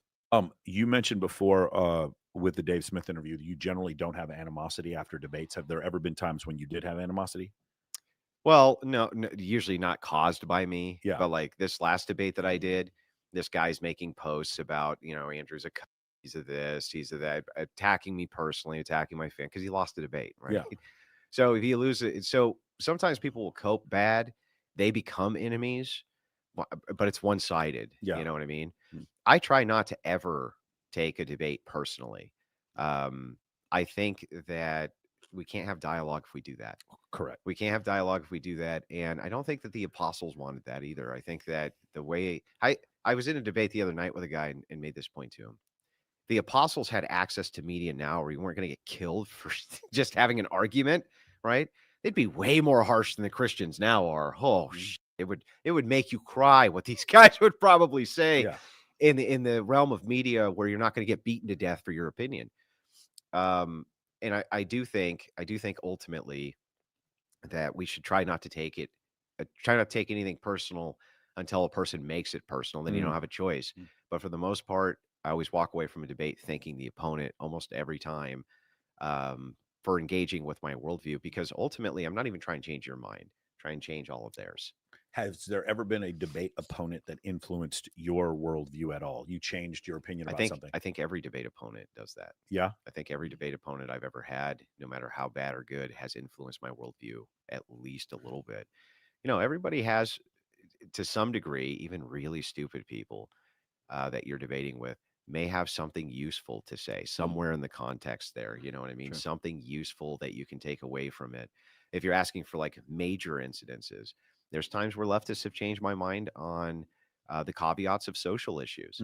There's times where I've been challenged on authoritarianism and creating actual concise definitions of the words I'm using and the worldviews that I have. So I can't live in the ambiguity, but have to stand by the things I actually think when I'm questioned on them. I can't be equivocal, or I can't equivocate and just utilize ambiguity to mask what I really think, right? There's been many times leftists have changed my mind on that, where no, you do need to give an accounting for this concisely. And there's been times where facts that I thought I knew, I didn't know. And I didn't try to double down on those, but I said, look, I was wrong. And it's either going to hurt my worldview or it's not, but I'm going to contend with it. So I do think that, yeah, I've had my mind changed in a lot of debates, but my worldview fundamentally remains very unshaken and that's why I win 99% of the debates I engage in, or, something like this, who knows what it actually is, but it's because I have a grounded worldview and I'm constantly working to make sure, are there any holes here that I'm not seeing? What am I missing? And it's good to have that worldview tested, I think, many times. And I was going to say it does change my worldview. But the change that I'm talking about more often than happens, the first amender debate that happened, he actually emboldened my worldview and actually strengthened my worldview to where moving forward, I'm now going to not talk about, I can now avoid conversations about rat uteruses, which was crazy and nonsensical for him to bring up. But him talking about rat uteruses, okay, let me get off the subject real quick. Like, kind of told me, all right, I can now deviate from this and tell them this doesn't make any sense. Let's get back to humans, things like this. And we can have this conversation, even if you're talking about this. So we're navigating things throughout debates and we're plugging holes and try to figure out how to not only embolden our stance, but also understand their worldview so much more to where it's like, now it's less of an optics nightmare that they put us through, right? They can ask us crazy questions. Like I said last night, somebody can ask me a question like, does God know what gay sex feels like? This is an optics nightmare for anybody to go through. But then I'd probably answer something like, I don't know, but I bet you do. Things like this. Like, it's like, now I know how to operate around these optics nightmares that people can give me in debates, to where not only does it embolden my worldview, but I know now how to navigate around these stupid, I would say, situations that they'll try to put me in, these sticky situations that would normally be an optics nightmare. Now I know how to just navigate better so where it's the next liberal and the next liberal that I debate with. It's like, now he is stripped down bare bones to his worldview, and he has nothing but just logic to contend with, or ad homs, because that's what they'll resort to. When you prepare for a debate, do you go through your opponent's arguments through YouTube or anything like that? What do you do to prepare? I do it totally different than most people. So I will watch my opponents and their arguments and this and that, but I also try to think about arguments in a vacuum, right? So I try to reduce it to, what are we really talking about? Because almost every prompt that you are engaging in is not actually what you end up talking about, right? So if we're talking about marriage, the problems with marriage, that usually has nothing to do with problems about marriage. It has to do with problems about divorce, right? Yeah. And so we're not really talking about marriage at all. Oh, we agree, marriage is great. The divorce part, that really sucks, right? That's not so great. So I really try to think about, logic only has so many lines, so many trees, so many arguments, so many ways something can go. So I try to think of those things in a vacuum.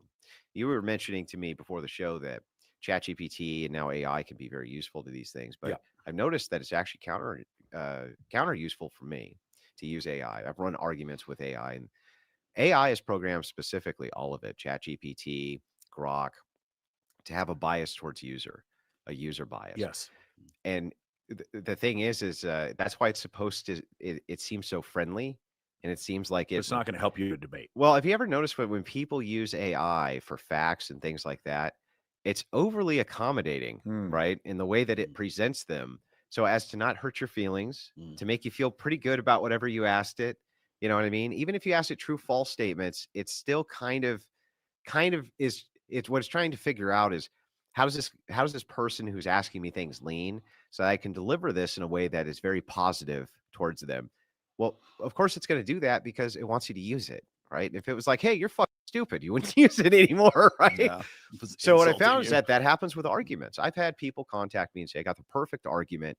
AI wrote it, right? And I'm like, okay, well, let's have AI write an argument against itself here. And it'll write an argument back against itself. Then it refutes itself, right? Gets upset with itself, and then sometimes commends itself. And it's like, unfortunately, it's not very good. It's only good at structures for logic, but it's not good at actually grounding logic, and it's not good at all in sound arguments.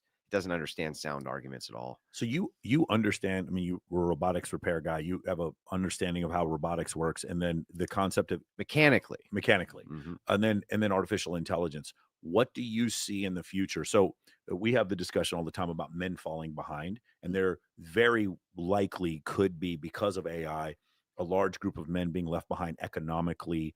And what kind of effect do you think that's going to happen in the future? Manufacturing jobs going away? Yeah, let's separate two things.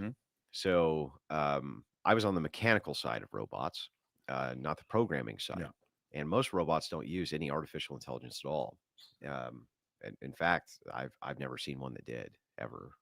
They use usually at least the types I worked on used ladder logic, which was a specific type of program logic, which was designed to assist machines in how they're supposed to function based on timers. This timer happens, this happens. This timer happens, that happens. There's more to it than that, but that's the layman's understanding, right? It's like a signal. A timer happens, you move to this function, right? Timer happens, it moves back to this function. That's a traffic signal. Robotics works the same way. So do automated machines. So everything is a trigger event based on time. Photo eye gets hit. 2 seconds after that, this arm pushes, right? It's pretty simple. Robots on a grand scale work this way, and on a small scale, they work this way. Now, as to AI, the concept of AI can work two ways. But the way that we're working AI is with nodes. That's what's happening. So it's data packets, data in, data out. We can get to the point where you have so many nodes of information that, just like those timers, it can now make predictions about what's going to happen. Yeah. And it would look, if you had enough of these nodes, indistinguishable from actual intelligence. It wouldn't be. It wouldn't actually be artificial intelligence. It's just that if there's so much information which is there, right, that every timer is accounted for every function of reality, it would become indistinguishable from intelligence. Because it has more references, for sure. The more references you add to it, the more that it could just lean on and pull from. The less that it has to pull from, the stupider that it'll appear, right? The more ignorant it'll appear. I think people kind of in some ways similarly function in this matter, to where it's like the less experience you have, meaning the references, right? The less that you have to pull from. I think technology can evolve this way, but also with tech, though, there's like this gray area of nuance, right? Where it comes to like segueing between one packet to the next packet. I think therein lies the distinction between people having a delay in thinking, but I can definitely see on its face and its appearance how it can definitely look like it's true intelligence. Even if it's not intelligent. So That's a bad way to explain it, but that's basically it. AI is not going to have a huge impact on manufacturer, trade labor, nothing like this, because it can't do anything. Okay. It physically can't move goods. And someone's got to drive the truck, and AI ain't going to do it. AI can't even drive a damn car without crashing. And Elon Musk's drivable car, we've been hearing about this for 15 years now, right? Yeah. And all the damn things do is crash. That's not coming to a theater near you. As far as logistics goes, you're not going to see a bunch of truckers losing their jobs anytime in our lifetime. No, that's not going to happen. What AI will do is it's going to hurt women a lot, because clerical work and office jobs and things like that, it can take over in a big way. And where computers still needed data entry, and so replacing the typewriter with Yeah. the computer, and then using the computer for logging things and calendars rather than material physical use ones, it made it more convenient, but that allowed for more labor. AI can actually move you out of the creative markets. Now, what about entertainers? Yeah, that was Right. my next one. What about the AI influencer? Yeah. So the thing is that I noticed this interesting trend. A Zoomer in my Discord, he sent me this video, and it was a stupid video. It was like a hawk coming down and grabbing a baby, and then I saw a that. dog Yeah. grabbing it and pulling it Uh-huh. down. You know what I mean? And I looked at it at first, and I was like, "Oh shit, it's crazy," you know. And then I looked at it again. And I was like, "Hey, is this not real?" He's like, "No, it's not real." But that I had an epiphany then. Zoomers who are raised with this, right, raised with technology, they can identify with ease things that take me a lot longer to Oh, yeah. identify. Okay. I see what you're saying. Yeah. They can identify with ease when something is technologically with you, or it's not real, or something like this, because that's what they grew up with. Now, they may lack social skills. They're terrible with those. Yeah. We grew up with those. So we have great social skills. They don't. But which one's more applicable for the future? Great good point. social skills, or Mhm. being able to recognize that, hey, that news broadcast is totally fake, and you could just recognize it within 5 seconds, whereas guys like us are looking at it and going, holy shit, they're invading, Yeah. right? The And aliens so- are real. They Yeah. are So real. the thing is like that is a very practical skill for the future Yeah. that we're going to have to like train ourselves and adapt to, that they just have right now, instantly. And so I don't think AI has been for me very useful. AI music is very useful. It's Yeah. not going to get rid of artists. Give me a break. When it comes to AI helping you with writing, like I was talking to a writer recently who said all the Harlequin romance novels, which is like 70% of books which are bought, Mhm. they're just using AI to write them Yeah, now. because it's all based on one common Right. theme. But the Yeah. thing is like it never took any talent to write them anyway. Yeah, all it Mhm. does, it seems like it's a useful tool for creators to expand ideas and creation. I can't wait until animation. Yeah. You can do better things with animation. It's getting better. Yeah, and I can type in what I want animated, and it does it. See, when I use AI, it's like I use it for creative things. I use it for photos and Sure. videos and stuff. Yeah, that's crazy. AI has been on the forefront of a lot of things when it comes to being creative. I mean, I used a little bit, right? When it comes to like using videos and, various other things that we could do. Like, matter of fact, I'll even bring this up real quick because this is very interesting. I used AI. So there's a guy in the chat, Mo Rebuttal. I used AI to animate, I would say, a versus screen for a debate that we're going to have. I think it's like on the 19th or 18th. I'll have to check, but I believe it's next week. We're having a debate on the red pill, believe it or not, coincidentally. And I animated this with AI.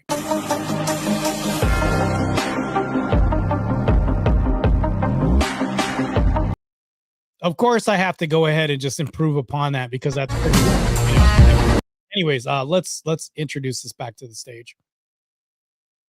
Back to Rollo Tomasi and Andrew Wilson real quick.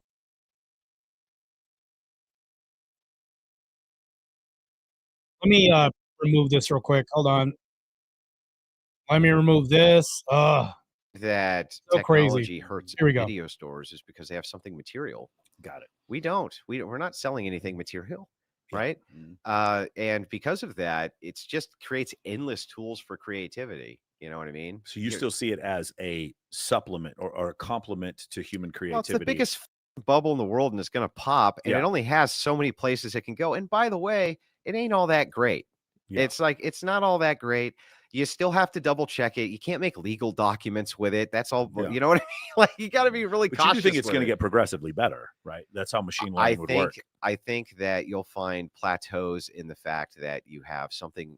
All that this is really doing right now is combing the internet for answers and then typing it out to you. Yes. So it's That's still all it's still doing. based on human intuition and Yeah. human knowledge base, but it's just using additional It's reasoning. still limited by the prompts a human being can Yeah, create. and not only that, it's while it's made creativity more interesting. The military's had access to this technology for 40 years, and Yeah. it hasn't gotten that much better.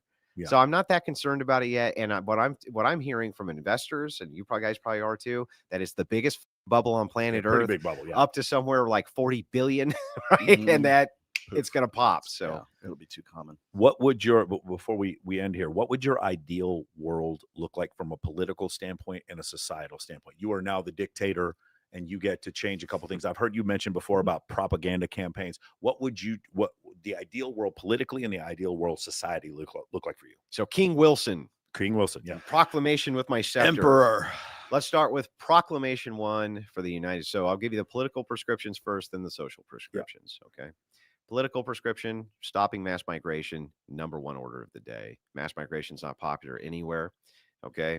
Anywhere, because it creates all sorts of problems, not to be conflated with legal immigration in reasonably small enough numbers where you can incorporate cultures. Yes. Okay. To small degrees, meaning we go from 1 million a year or 3 million a year, which it was under Biden, to somewhere more sustainable, maybe 55,000, 65,000 a year.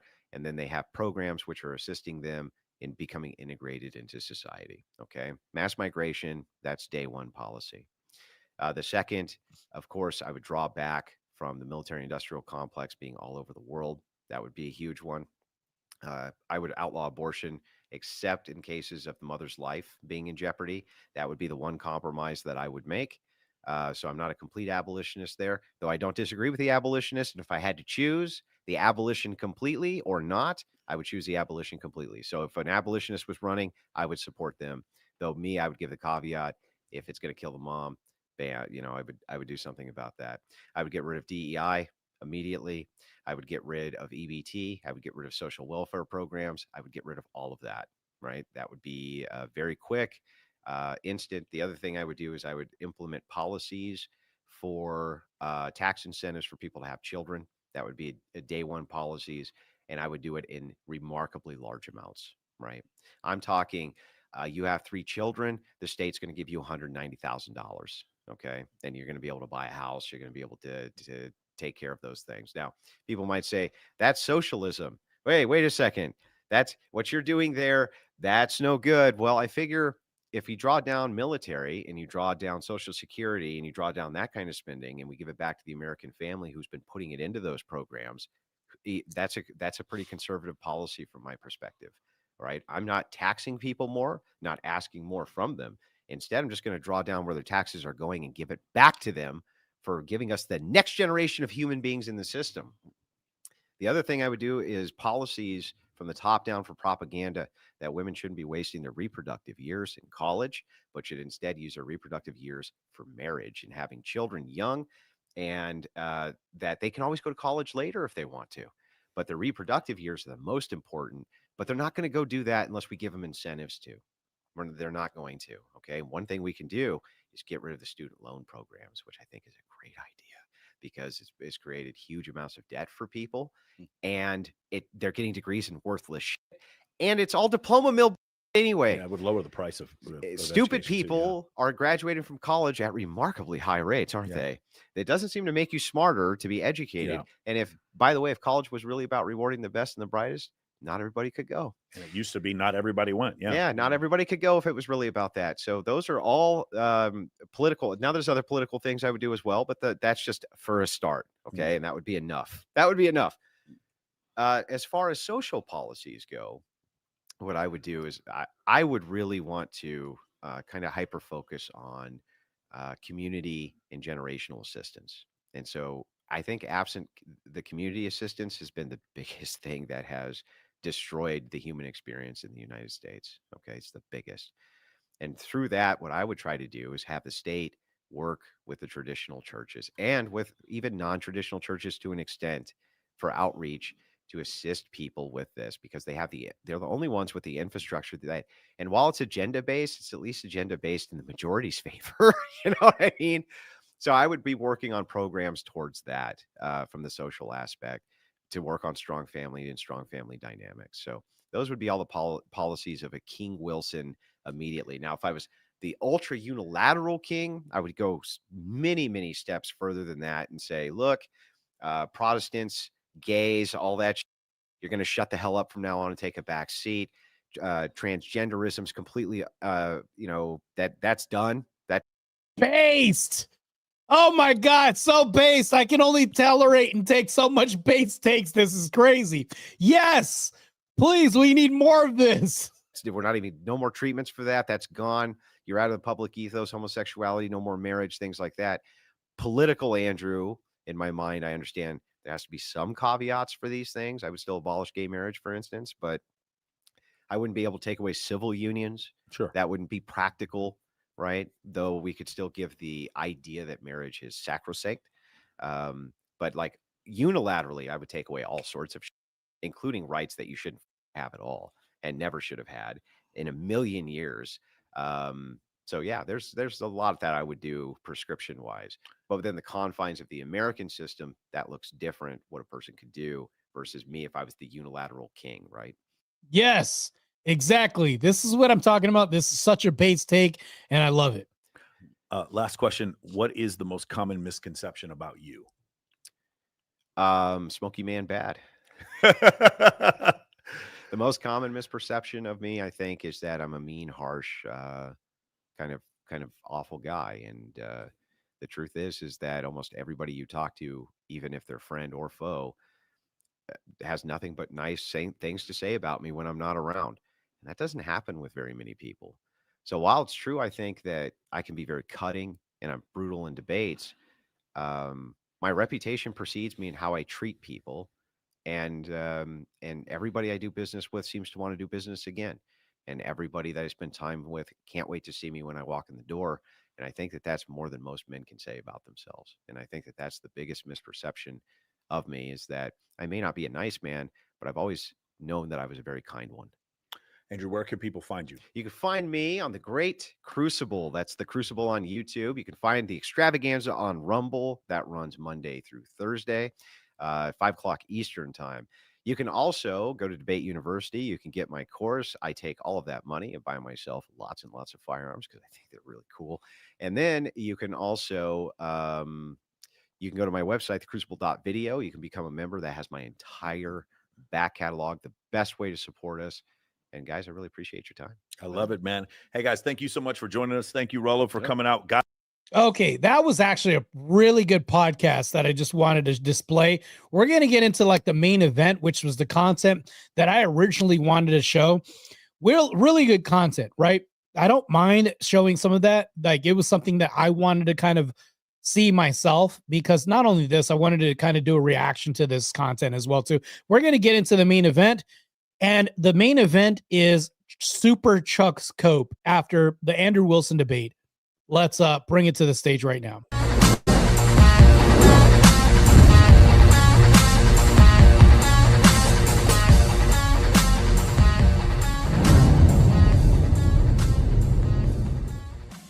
So I'll try to rephrase this. I'm going to reframe and I'm just going to be Yeah, that's true. Victor did ask for the link. I'm going to put the link to the original podcast in the description. Here you go. That is the link. That's to the Michael Sartain podcast. You can watch the whole podcast from front to back. They have everything from the beginning. I think I'll watch the whole thing from the beginning because I got through the whole podcast to the podcast halfway through this. But let's continue on with this content right now. Totally honest with you. I will never be able to convince you of my worldview. You won't. I know. But the reason is not because I'm not a great orator or I don't make good points or I haven't said things which should be compelling to a person. But Charlie, I just think honestly, you're too fucking stupid to understand them. Damn. Truth. This is crazy. I agree. I've went at odds with Charlie in the past too and destroyed her whole worldview when it came to her ideals that she's trying to sell equality to men. And I destroyed that amongst other issues that we've had in debates in the past as well, too. So, Andrew, can I sell you on my worldview? Yes. Oh, I'd love to hear this worldview. Let's hear the logic from the great and powerful Chuck. Your wife has 3 baby daddies and has Okay, I thought we were going to go into logic. Now we're going into ad homs and digs at people. This is crazy. been married twice before. And you Under you lick sniz. Under your religion. You lick sniz. What does that You're a mean? fucking dyke. Don't talk shit about my wife, you stupid bitch. Shut your fucking mouth. Shut your stupid bitch mouth. Your wife with the 3 baby What did I daddies? just say? Dyke? Your wife with the 3 Sorry, baby I'm sorry, daddies? dyke. Is she morally inconsequential in comparison to your ditch licking? Do the men that you try to Do the women that you try show to your hatred against? Do you the women they, that you try convince them to that they shouldn't? You know, like, Charlie, did I pursue bring women? Do they know Charlie, that did I bring wife your is 5 family? years older? Did I bring any of your You family called into me fucking anything? stupid. Did I You say called anything me about fucking your stupid. family being stupid, Charlie? could. It's You could because go I'm for it. better than you, Charlie. No, it's because you're embarrassed, and you know that the traditional values that you try to sell people Okay. on are bullshit because Let's you go are not through a it. traditional man. Chuck, let's go through it. You are not a traditional Let's man. go through it, Chuck. Tell me what I'm doing which is immoral. What you're doing, which is immoral. Yeah. Yeah, I'd love to hear this. What is Andrew Wilson doing that's immoral? I think that you have been complicit in convincing young men that. No. My family dynamic. What am I doing? Being married to my wife. wife. It's immoral. Then why? Okay, so it's not immoral. So then. Under my So all worldview, you did. That's perfectly So wait, acceptable. Chuck. All you're doing is saying. So Chuck, shouldn't you actually be saying that Andrew? You're doing a good thing. I'm Hang on, selling you Charlie. on I just want to my make sure I got this worldview? right. Am I doing a good thing? Am I doing a By good thing? what? Do you think your wife is a charity case? By taking care of children who weren't mine? Was I doing a good thing? Whose fathers abandoned them? Was I doing a good thing? Yeah, you're doing a good thing. Oh, okay. Well then, Chuck, why did you use that as a form of personal attack on me? Even though you think I'm a good person doing a good thing. I'm convincing you of my worldview. You're very convincing, Chuck. Under my worldview, I'm a good person. you can marry your wife and no one would judge you, and you can raise the children that aren't yours and no one would judge you. No, they would But still under judge me, your- Chuck. Under your worldview, Yeah. that would not be so. Christian nationalists, Yeah, what divorce about isn't it? even acceptable. Do you understand? What? Oh, wait, what? You mean infidelity isn't acceptable? This is insane. She doesn't know what Christian nationalism is. This is insane. And what Christianity is? Do you think Yes, that? I was do you raised think? Christian. Were you? Yeah, I was. Protestant. Yes, I Oh, was. Of course. See, this is You don't. I'm sorry. because the Protestant spirit is still in you. Oh, it is. It hasn't left, man. Is How? I'd love to hear this. the Catholic hasn't spirit left. still in you? I wasn't raised Catholic. Then what are you talking about? I was What? raised Protestant. Okay, you were raised Protestant? Yeah. So why would you fucking criticize me for that? It's the thing that Protestants do when they convert to like Orthodox or Catholic is they get really into the idea of like. Hey, Chuck, can I ask you? They get really into the idea of rules and Chuck, shit. have you ever had an abortion? No. Never. Would you? Yeah. So you'd kill your own kids? Why am I going to take moral advice from you? You don't have to. I'm not But why going would to. I take moral advice from you. So all you're I trying. think that you yeah. lie So all about you. your worldview. Okay, I which think part? that you- Which part am I think lying that about? I think that you pretend to be a traditional Christian man, but what I I've see you never doing is said spreading once hate. that I'm a traditionalist. What I Chuck. see you doing as someone who claims to be a Christian is spreading hate. Okay. I think that you. All right, Chuck, fine. See, you got me. You got me. I'm a stepfather, Chuck. What did I do wrong? Yeah, she can't explain anything that he's doing morally wrong. And then not to mention this, but I think it's good. It's more virtuous to be in Andrew Wilson's position right now because he has an intact family, whereas Chuck would delete her infants and her progeny and she wouldn't have a family. She doesn't produce nuclear families. She doesn't, I would say she doesn't even have propaganda. She doesn't have any agenda as far as spreading traditional nuclear families, marriages, or any of this stuff. Chuck has none of this, whereas Andrew's got prescriptions. Not only this, but he walks the talk. And then not only this, but like you look at Andrew, it works for him. Him and Rachel have a glorious marriage in Christ. And then if you look on the other end of the spectrum, it's like abandonment. Chuck has abandoned all the virtue. Everything else is for baby deletion and for anti-nuclear families, especially if she's lesbian or bi, whatever she is. What did I even do wrong from my Christian worldview, Chuck, by being a stepfather and a good father to kids who needed one, Chuck? Can you tell me? That's not what I was referring to. No, it was what you were referring Because to. being a stepfather you were trying is Christ-like. to what It you were is trying to Christ-like, do. But Christian nationalists are not Christ-like. You are Chuck, not what am I Christ-like saying? if What you're am a I Christian doing? What am I nationalist. doing except taking care of people? What you're doing is you are espousing to be a good Christian man, but what you do with your life is you don't help others. You sit around smoking cigarettes. I and thought I drinking whiskey. did. I thought you just And what commended you me do- for helping others. Didn't I help children who weren't even mine, Chuck? That's not what you Oh, she's getting stomped right now. This is bad. do with your life. Yes, it was what I did with my whole young life, my entire youth. Your job is debating women who aren't formal debaters and literally mocking young women and He also debates men that aren't formal debaters, and he debates women who are formal debaters and men who are formal debaters. She's not really making a concise point here. She's not really saying anything. This is just asinine. Chuck, That's do I what- only that's debate? what you do. Do I only debate women, or do I debate the best debaters in the world? You sometimes do, Yeah, so shut up. if they let you. And what if have you- they tolerate and what have you I've done? watched them What walk have you off. done? I have a master's. Yeah, you haven't done shit.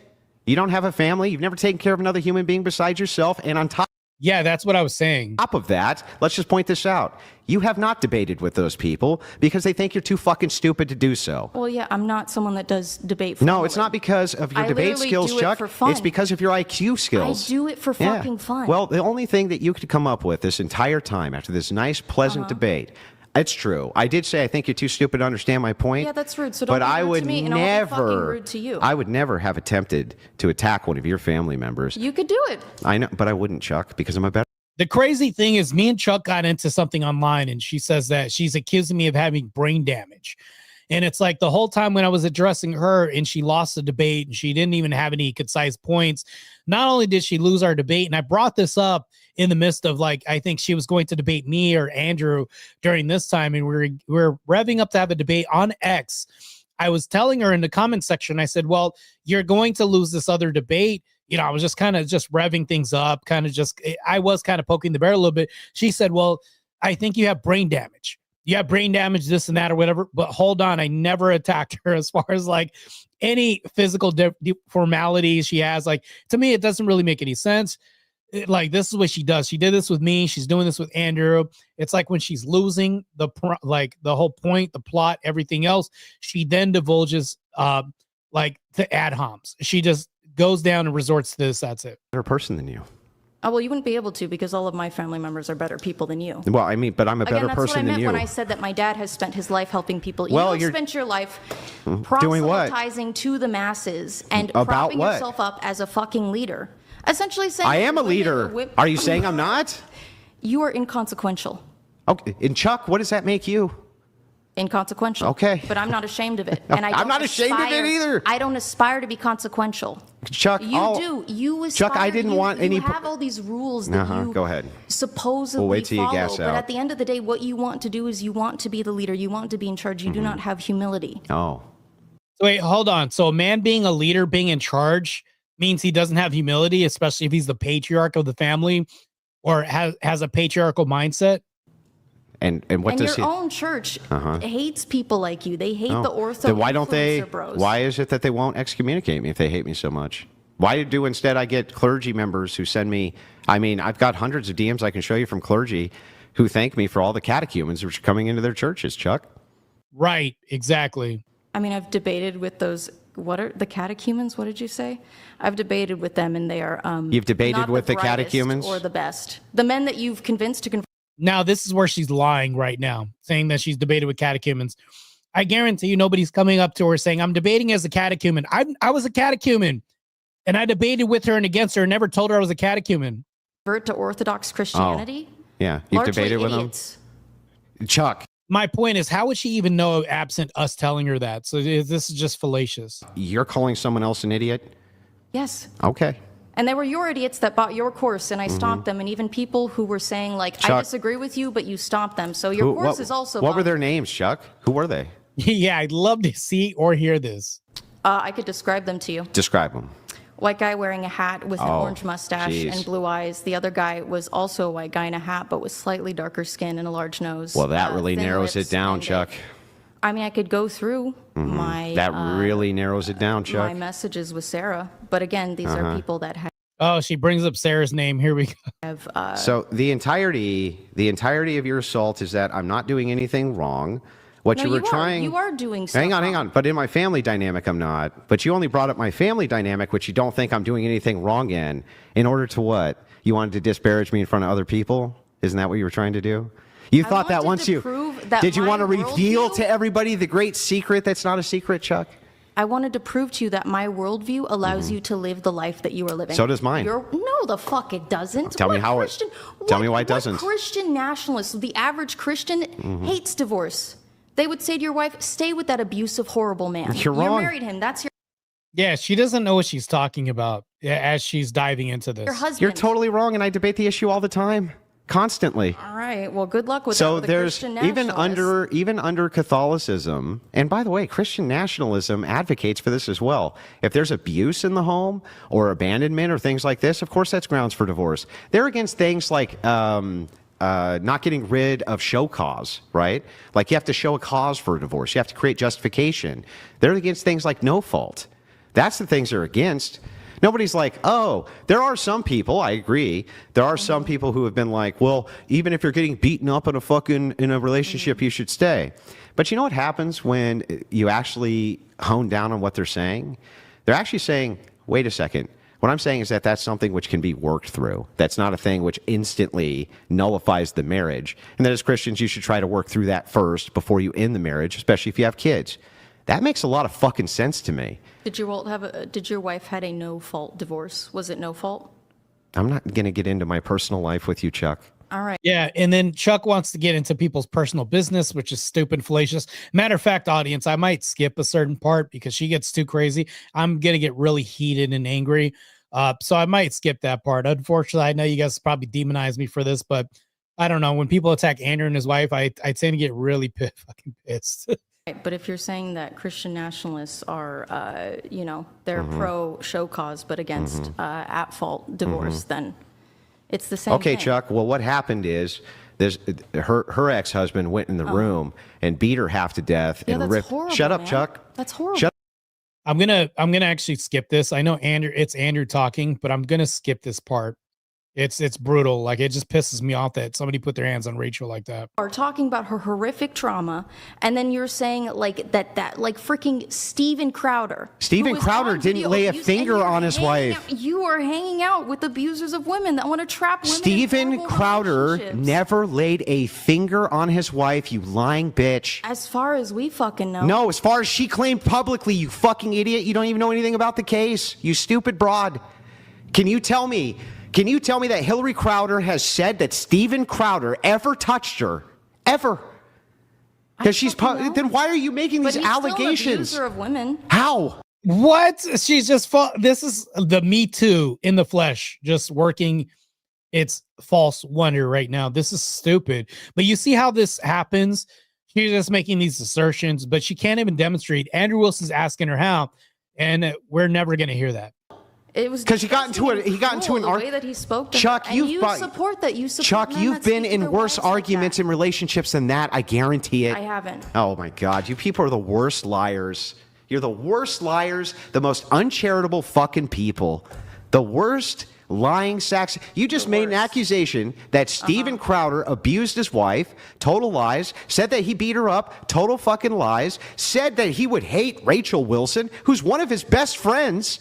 Right? You're a fucking idiot. You don't know what you're talking about. Bullshit this whole night, and you literally don't know what you're own talking fucking about. Words, you literally. You're Chuck. If I Just brought stop. you You're a an million embarrassment, Chuck. studies and evidence, you would be like, no, it's not. I watched your debates. Well, I Chuck, watched I'm your surprised fucking you didn't debates. learn from any of them. Because, good Lord, it was a terrible showing for you the whole night, and you really ended it with a flourish, let me tell you. I didn't come here to win. Yeah, well, I'm glad, because that wasn't going to happen. That's true. Not with your fucking audience. This audience, it's all fucking incels. It's all incels, yeah. Yes. Well, it's your weird audience is all a loser bunch of men. ditch-licking whores. What do you want me to say? I like them better than you. Yeah, you should. I do. Enjoy them, Chuck. Got you real red in the face. My hands were on my face just now, Chuck. And before. All right, we're going to skip Because my to hands were on my the part because Rachel Wilson actually calls in. Let's get to this part. This is actually crazy. This is just insane. Creating incels with me. That's not a study. Those aren't studies. Those are just straight. That spreads Oh, this is good kindness. too. I don't that think. spreads I don't goodwill. think. Show me where lesbians are getting shot because of my rhetoric. Because if you're, I mean, yes, hate crimes do occur because people are Mostly with homophobic. lesbians, it's between lesbians, and they beat each other That up. statistic is inaccurate because it was just asking about relationships, which do include past heterosexual What about the latest relationships. statistics on it, though, for domestic violence and with just? I don't know. Maybe with you just can't straight trust statistics. when Maybe you just we can't. can. I'd have just, to double check. I'd have to double check. You the can study check and the validity some. of the study. Those aren't. That's not a study. Those aren't studies. Those are just straight raw crime statistics. And when it comes to domestic violence, yeah, lesbians like to beat each other up a lot. What do you want me to say? They do. So it seems like the most amount of hate crimes from lesbians come from Don't lesbians you to think lesbians. that women are like mega sexual predators too? Isn't that like a thing? You said that to me What? once, that you think like women in positions of power tend to be like extreme. Do you sexual want the actual predators. position, Chuck? Do you Sure. even care? Like, do you actually really. care? I'm Yeah. tired. I didn't think you did. I wanna go home. You never care.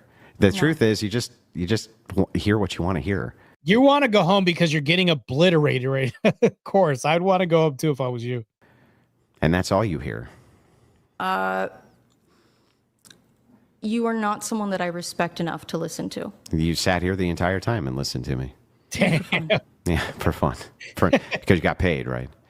Yeah. Yeah. Well, we're not allowed to talk about that. Yeah, I know. I get it. But it's real. It's funny though to me, hilarious to me, that you would make like these horrible fucking claims about Steven Crowder beating up. Like, what a horrible thing to say. What a horrible thing All right, to say let's about get someone. back to this. Tell you that Here we Andrew go. Married. of them. If most of them are married, they're not Rachel incels Wilson by calls definition. in. Demographics, Yeah. because Rachel Wilson calls into the show later to address her. I also have YouTube demographics. You got nothing. And you can got also nothing. write those off on taxes, so not very charitable. in Do you my know you can opinion. only do that up to a certain amount? Yes. Yeah. Rachel, are you there? Can you hear us? Hello? Rachel? Can you hear me? Yes. I don't know why Discord wasn't working, so we're just going to do it via the phone. Do you want to say anything? Okay. Yeah, am I coming through okay? Yes. Okay, good. Well, I guess I'm just going to ask her the same question kind of that Andrew asked her, which is, I mean, she said all this stuff about me that she got completely wrong, but what is it that you think Andrew or I are doing that is wrong or hypocritical? I do feel that with your guys' platforms, what you do is, Rachel, I'm going to be honest with you. I'm not familiar with your platform. I'm only familiar with your husband's. But talking shit about it when she's not here. Damn. Okay. well, hey, man, I was trying to prove my point. Yeah, good job. Okay, how does what you said about me prove your point? Like, again, did somebody tell you that Andrew like hates on single moms and like shits on them, and so you thought that because he's married to me and I had kids before I married him that like he's a bad Christian? Like, I don't understand where you're coming from with this. What did he do wrong, and what did I do wrong? So the basis of Andrew's platform is essentially to make women look stupid and humiliate them. And No, I don't. you're doing a perfectly good job of that all by yourself. He doesn't even need the help. But go on. All right. Well, Erroneous. Erroneous. Sorry. it's okay. I lost my train of thought. Go ahead. Tell the you- whole you- world why we're bad. The Why whole is world? Andrew bad and why am I bad? You were saying that Andrew's whole purpose is to make women look dumb and stupid. But that's how his thing works, is he goes on debate shows. A lot of the time it's young women, people with no formal debate experience, such as myself, to mock them, make them look stupid, clip farm, and then gain money and notoriety this way. He doesn't engage in real thoughtful debate. I've seen Wait a people second. walk off Wait a from second. debating him Wait, because we he. got to do one thing at a time. One thing at a time. You can't just shotgun 500 things. So, Okay. Did you not have agency? Did you not have agency when you accepted this debate with Andrew? Yeah, I did. Okay, then what did he do wrong? Do you want him to treat you like, because you're a feminist, so do you want him to only debate men? Because if he did that, you'd say, well, he's a misogynist. He won't even debate women because he doesn't take them seriously enough or whatever. Like, you guys make yourself look stupid. Andrew can't make you look stupid if you're not. And Correct. That's an excellent point. Rachel's just going in on her. I would go on here and I would make you look 10 times stupider because you're really, really uninformed, but really, really confident about everything you say. You do not sound like a person with a college education. My homeschooled 13-year-old can explain per capita, okay? You are not a very smart person. You're the one who put yourself in this position. And since you lost and you got humiliated, you thought the thing to do would be attack me. And okay, so let's go there. Where did you get the idea that I'm promiscuous? Well, that you're. Yeah, these crickets are chirping extra loud. By the way, I just noticed that I passed Enemy Charlie or Chuck here in subscribers. So I'm just going to congratulate myself and also all my followers that's up to my channel. I appreciate it. Maybe one day I'll pass her in super chats. That's what I'd like to do one day and pass her. So also my super chats are active. If you guys want to donate and support your favorite YouTube content creators, that would be Andrew Wilson, me, other people like that. And even Rachel Wilson, if you can. That's great. Promiscuous? Sorry, you just also said a bunch of shit that I was trying to keep track of. You said that I'm promiscuous. So what promiscuous means? I've slept with a lot of people, right? I would say that I think that having children with multiple men is, I think that is more significant than. Okay, well, I think it would be if, and I know why people assume this. I do understand why people assume it. They're just wrong in their assumption. It would be wrong if I had been sleeping with lots of people, if I had been carelessly getting pregnant with random people. That's not the case. I've spent my entire adult life only in 3 long-term committed relationships, one of which is a, almost 20-year relationship with Andrew now. We're like 18 years in. I've been married since 2012. Prior to that, I was married for 4 years, as Andrew had to unfortunately explain. That ended not even because I left, but because he beat the crap out of me and was being pursued by the law and left the state, and so it was like abandonment. The first one was my high school boyfriend, who I knew my whole life, who I was with for 5 years. We had 2 children. He had his own personal problems, and that did not work out. So I understand why people make the assumption, but the truth is I'm not promiscuous. I have an extremely low body count. I've never had one-night stands. I've never cheated on anyone. I've never just carelessly or casually had sex ever. So I've only ever been with men that I, at least at the time, felt certain I was going to be with forever and have a family with. Maybe you should have. I did get nerfed on the first two. I will admit. But Hey, Charlie, I did wonder, hang on, Rachel, I did wonder one thing. If she had slept with 3 men, but had aborted all of the children, would she still be promiscuous? She would have lived her life. It would have been better for her. If she had only slept with. All right. There's something interesting going on, and I kind of want to switch gears a little bit. Let's see if we can bring something else up real quick, because we want to support our brother Cool Vic, who's also hosting something else that's really interesting as well too. I know I said I would. We can go ahead and finish that a little bit later. I know I'm switching gears, but here we go. Let me remove this. All of Put it this to her. on the stage. What do you mean? Long phone call. It wasn't short. Yeah. Explain to her exactly what my expectations were. Violated within a 72 hours. So I don't know what you're talking about. So what expectations did you say? That now you're part of a team and you need to act as though you're part of a team, and that this project takes precedent over other projects that are going on. And as long as you can, as long as you understand that, then I have no problem with bringing you on board to it. Thank you, Andrew. Thank you, Andrew. Thank you, Andrew. Mm-hmm. You're welcome. But you didn't tell her not to go on any other panels. Well, no, it's implicit. Do you understand what that means? It's implicit. Like you're Made up. part of a team now. This guy's also part of this team. You need to be playing ball here. That's the way that works. And so, isn't it fair for her to think that she's part of the team? Why isn't he getting Yes, in in trouble for fact, talking? yes, that was my expectation. So Yes. then why wasn't or why wasn't Rob ever held to account for the shit that he had talked about her beforehand? Because he talked shit about her way more times than anything she ever did. When? This is funny. After the last time he was on her panel, he went back to his stream and he was talking about what Me a and bad Vic- moderator she was. Yeah, how and she obnoxious made she that was. agreement after Me the and fact. Vic covering this cuck hunt stream. What do you want me to say? Crazy. And by the way, the optics, the distinct optics were, I mean, they were just fucking terrible. Like this guy, and by the way, it's really funny to me. Like you guys shit all over Rob. Rob could have fucked that chick over really bad. Like we were at dinner when I was negotiating this all out on Sarah's behalf because I'm a fucking really nice guy. Okay. And Rob could have totally fucked her over. He totally could have. How's that? He could have jumped in and said all kinds of shit. Don't use her as a booker. Don't bring her on the project. This and that.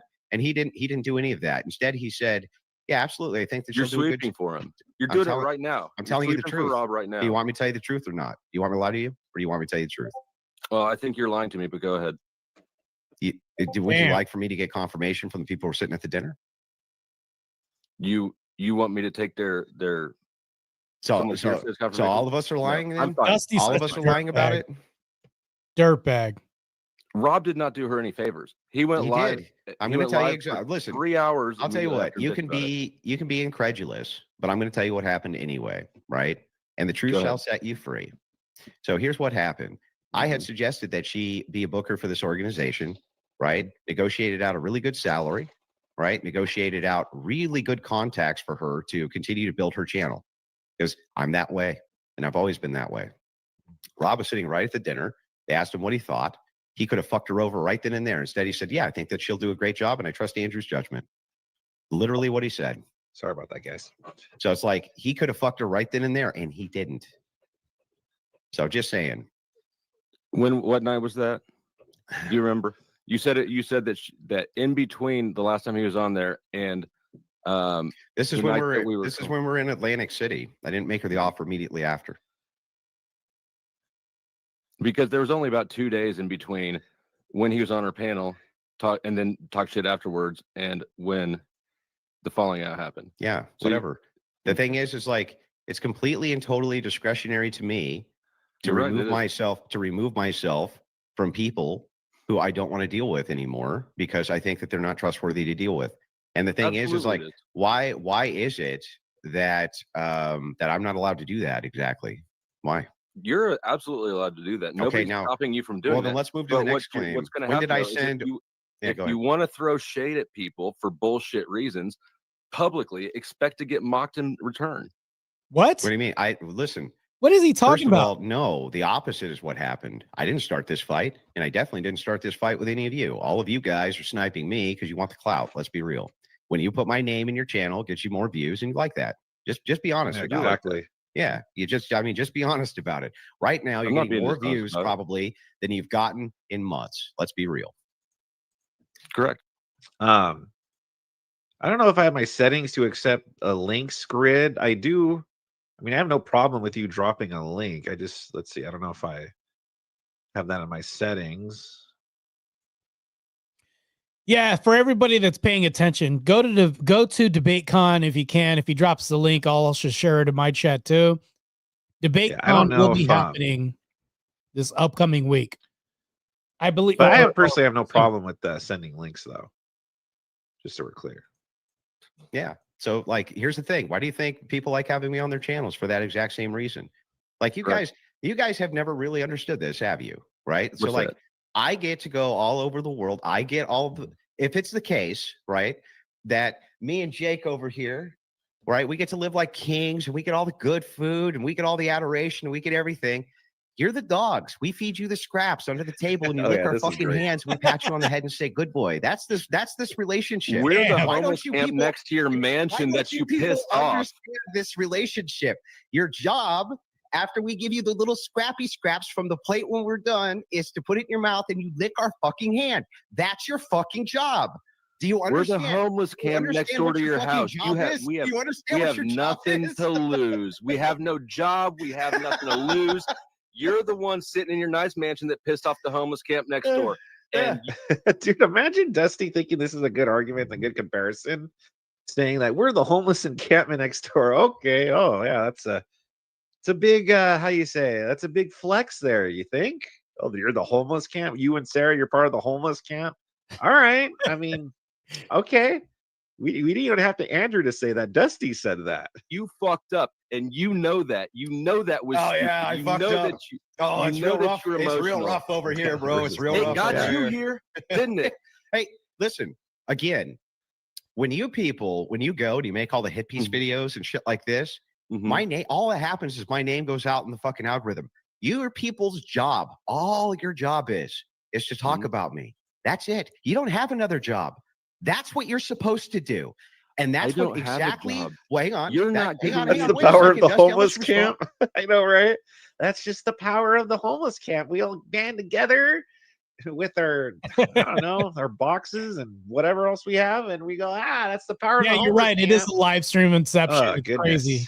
The That's power exactly of what the you are Ultraverse doing. meets- You're doing exactly what your fucking job is, which On is the to talk Edgeverse. about me. And if I feel like giving you a couple of fucking scraps from the Crucible table, you lick it off my fucking fingers and I'll pat you on the head and call you a good boy.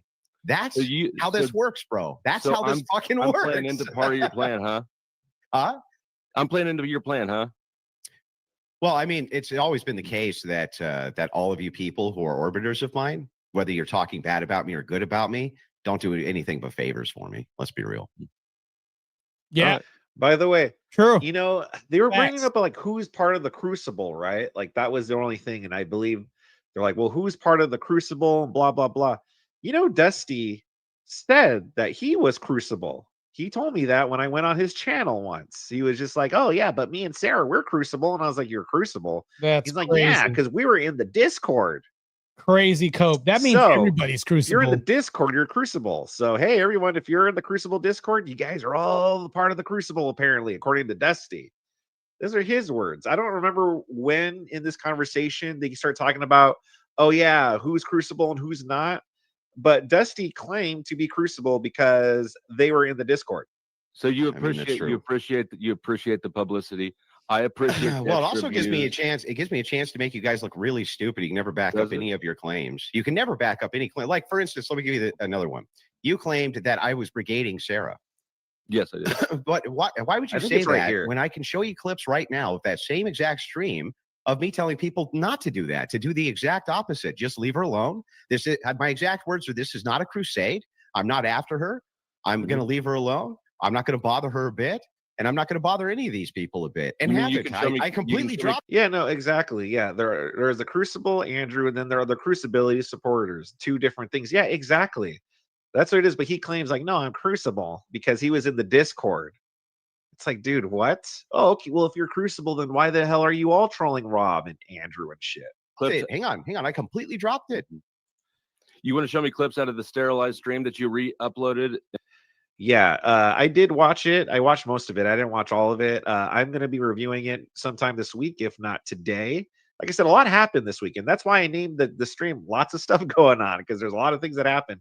But yeah, I'll review it this week. true. It was to sum it up. Yeah, Naima's an idiot and she sucks. And edited out the brigading part? What stream did I re-upload? When you brigaded her, the night that you addressed it, the Show losing me friends and show me the clip of me brigading her and me editing it out. and you editing it out. Yeah, show me the clip, the stream that you claim I edited this out, and then show the clip that I edited out. All right, give me a second. Okay.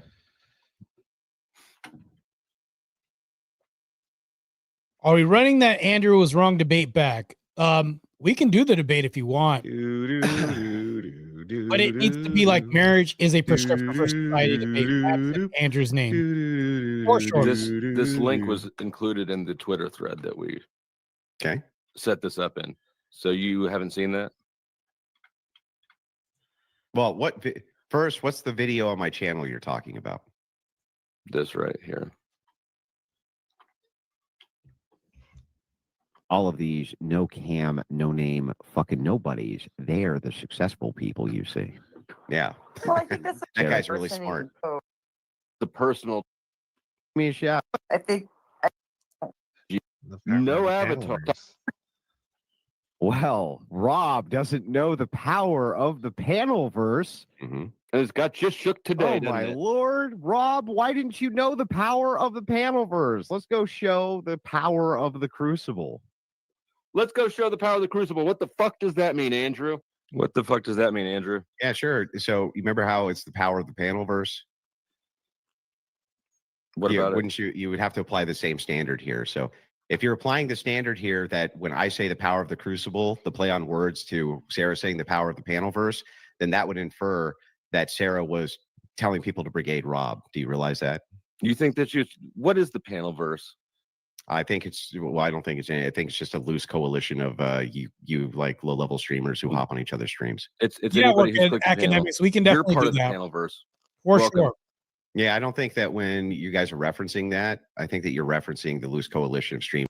If you can reach out to me, I don't know if you understand or know where my DMs are on Instagram, X, or any one of those social media platforms. I'm as Mighty Marte on X, and also _ the real Mighty Mouse, and on Instagram as well too. You can message me either in one of those DMs, and we can set that debate up if you want to. I'd be more than willing and happy to set up the debate against you, stating that Andrew did win that debate, and I can also demonstrate this as well too. Anytime somebody invokes that phrase, that's brigading. You don't think more went on here? You don't remember this? Wait, help me out here. I'm using a play on her same words. Well, then I'll show you the power of the crucible verse, obviously in the most mocking voice possible, right? Same exact thing that she said in reverse. So if that's call for brigading from me, then it would be a call for brigading from her. That's one. And two, why do you only show that and you don't show the rest of this? So, Mr. Work, you do understand. You do understand that this debate that we have is going to be a meta debate. It's going to be a debate about a debate. Just so you know, we're clear, right? I haven't done anything to her. Which is different because this is definitely going to be something I've never done before. Most likely something you've never done before, but I'll ask Grid if he can host it, or Speakeasy if he can host it. Somebody would host it for sure. What does that mean? Really? Okay. You don't know the power of the dark side? Loved it. Trust me. What you're seeing now is my normal state. Yeah. Go show her. Go show her. What's that mean, Andrew? Tell me. Yeah, help me out here. Can you help me out here? How would your audience go show her something? Again, what did they do? They went and unsubscribed. Is that brigading now? Right. Is that right? well, yeah. And listen, not everyone unsubscribed. There were some people defending Sarah that was like, you know, and I like them both, or I'm going to follow you both. I'm not going to listen to that. You know, you guys got your beef. I hope you guys work together again. So, yeah, no, like, just because Andrew says something doesn't mean we're like, oh, okay. That is brigading. To unsubscribe from a channel? Did you tell your large audience to go do something to another channel? No. What did I tell them specifically to do? Not harass her, not bother her, not do anything to her. That was specifically what I said to do. Specifically. This is me doing. Yeah, see, look. Right here. I didn't unsub from Sarah until her own cope stream when she insulted us. Yeah. And even Andrew brings that up. It's like, listen, you called my fans a cult. You called the Crucible fans a cult. And so what, you think that they're going to stick around for that after you insulted them and after you cope and say like, well, we don't really need their people here. They were kind of taking over things. Like, so, okay, people are going to unsubscribe from that. Again, it's all Sarah's fault, but she wants to blame everybody else and not take a single little bit of responsibility on her part, that she could have handled any part of this a little bit better. A play on the panel verse and mocking somebody saying that the panel verse has some kind of power. This is obviously and clearly mockery, which is why I'm playing music in the background. My power's over 9,000, the same bit that Rob Noor did. My power's over 9,000, making fun of you guys saying the panel verse is going to fucking get you. This is called fucking mockery. What were my actual instructions? Don't harass, don't bother them, don't fucking. Shout out to Marte's audience. Hey, everyone, I'm Marte. Marte on the Edge audience. Good to see you guys. I'm covering this content on my channel in Inception fashion. Awesome, Marte. Do anything to him. That was what I actually said. Would you Subscribe like to the Marte, clip of guys, that? if you guys aren't already. How does your audience know when you're mocking and when you're telling the truth? Because Because you I can have look the at the live- tone, I have the you inflection, can and they have look the at the live chat context. and see that people were And look actually at like, subscribing. and then look at like how like they're so like, well, how do people know that you're like joking around or not joking around, huh? Oh, but with Sarah, she says power of the panelverse, and she's over there laughing, and they're sending trolls. Oh, we're supposed to be charitable and be like, yeah, but look, Rob is fine with it. Oh, yeah, look, what, Sarah can't laugh on people's channels and blah, blah, blah. Like, they make nothing but excuses for themselves and then attack Andrew and Rob and all that. All the charity that they show for themselves, they don't show to Andrew. You say 1,000 subs in an hour. I didn't say that. This is a Super Saiyan. And this is what is known as a Super Saiyan that has ascended past a Super Saiyan. Or It's really you can just call pedantic this the Super stuff he's Saiyan. doing right now. And I muted the recording because I was restreaming it. I don't trust him. I look at him. Look at him. He's listening to music. He's bopping his head. He's like, "Go get Sarah. Go get Sarah." Wiz." Go get Sarah. Just made up. You just make Not it up as you good. go. And now you're gonna Get sit here Sarah. today Yeah, and you act didn't like say that. you didn't send people to unsub. You're just making it up as you go. So I have a question for Andrew, since he's over at Easy. Well, this part you weren't saying anything. You didn't say anything most of the time. You just watched the ticker go by as people were saying unsubscribe. Yeah, so you just lied, is what you did. You just lied again. Okay. When you speculate, it's not lying. You just When I lied speculate, again. It's lying. Why do you keep lying, bro? Just stop.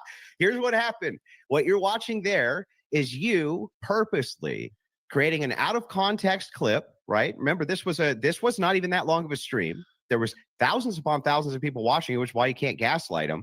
Of me using the same bit Rob is using with the same exact song. Well, it's not same song, but DBZ, right? And what I'm doing is making fun of the fact that the panel verse is powerful. I'm clearly mocking. It's my most mocking voice. I could not be more mocking if I possibly could. I have the mockery face, everything. What were my actual instructions, though? Why won't you play that? Play what I actually said. I'll say this, though.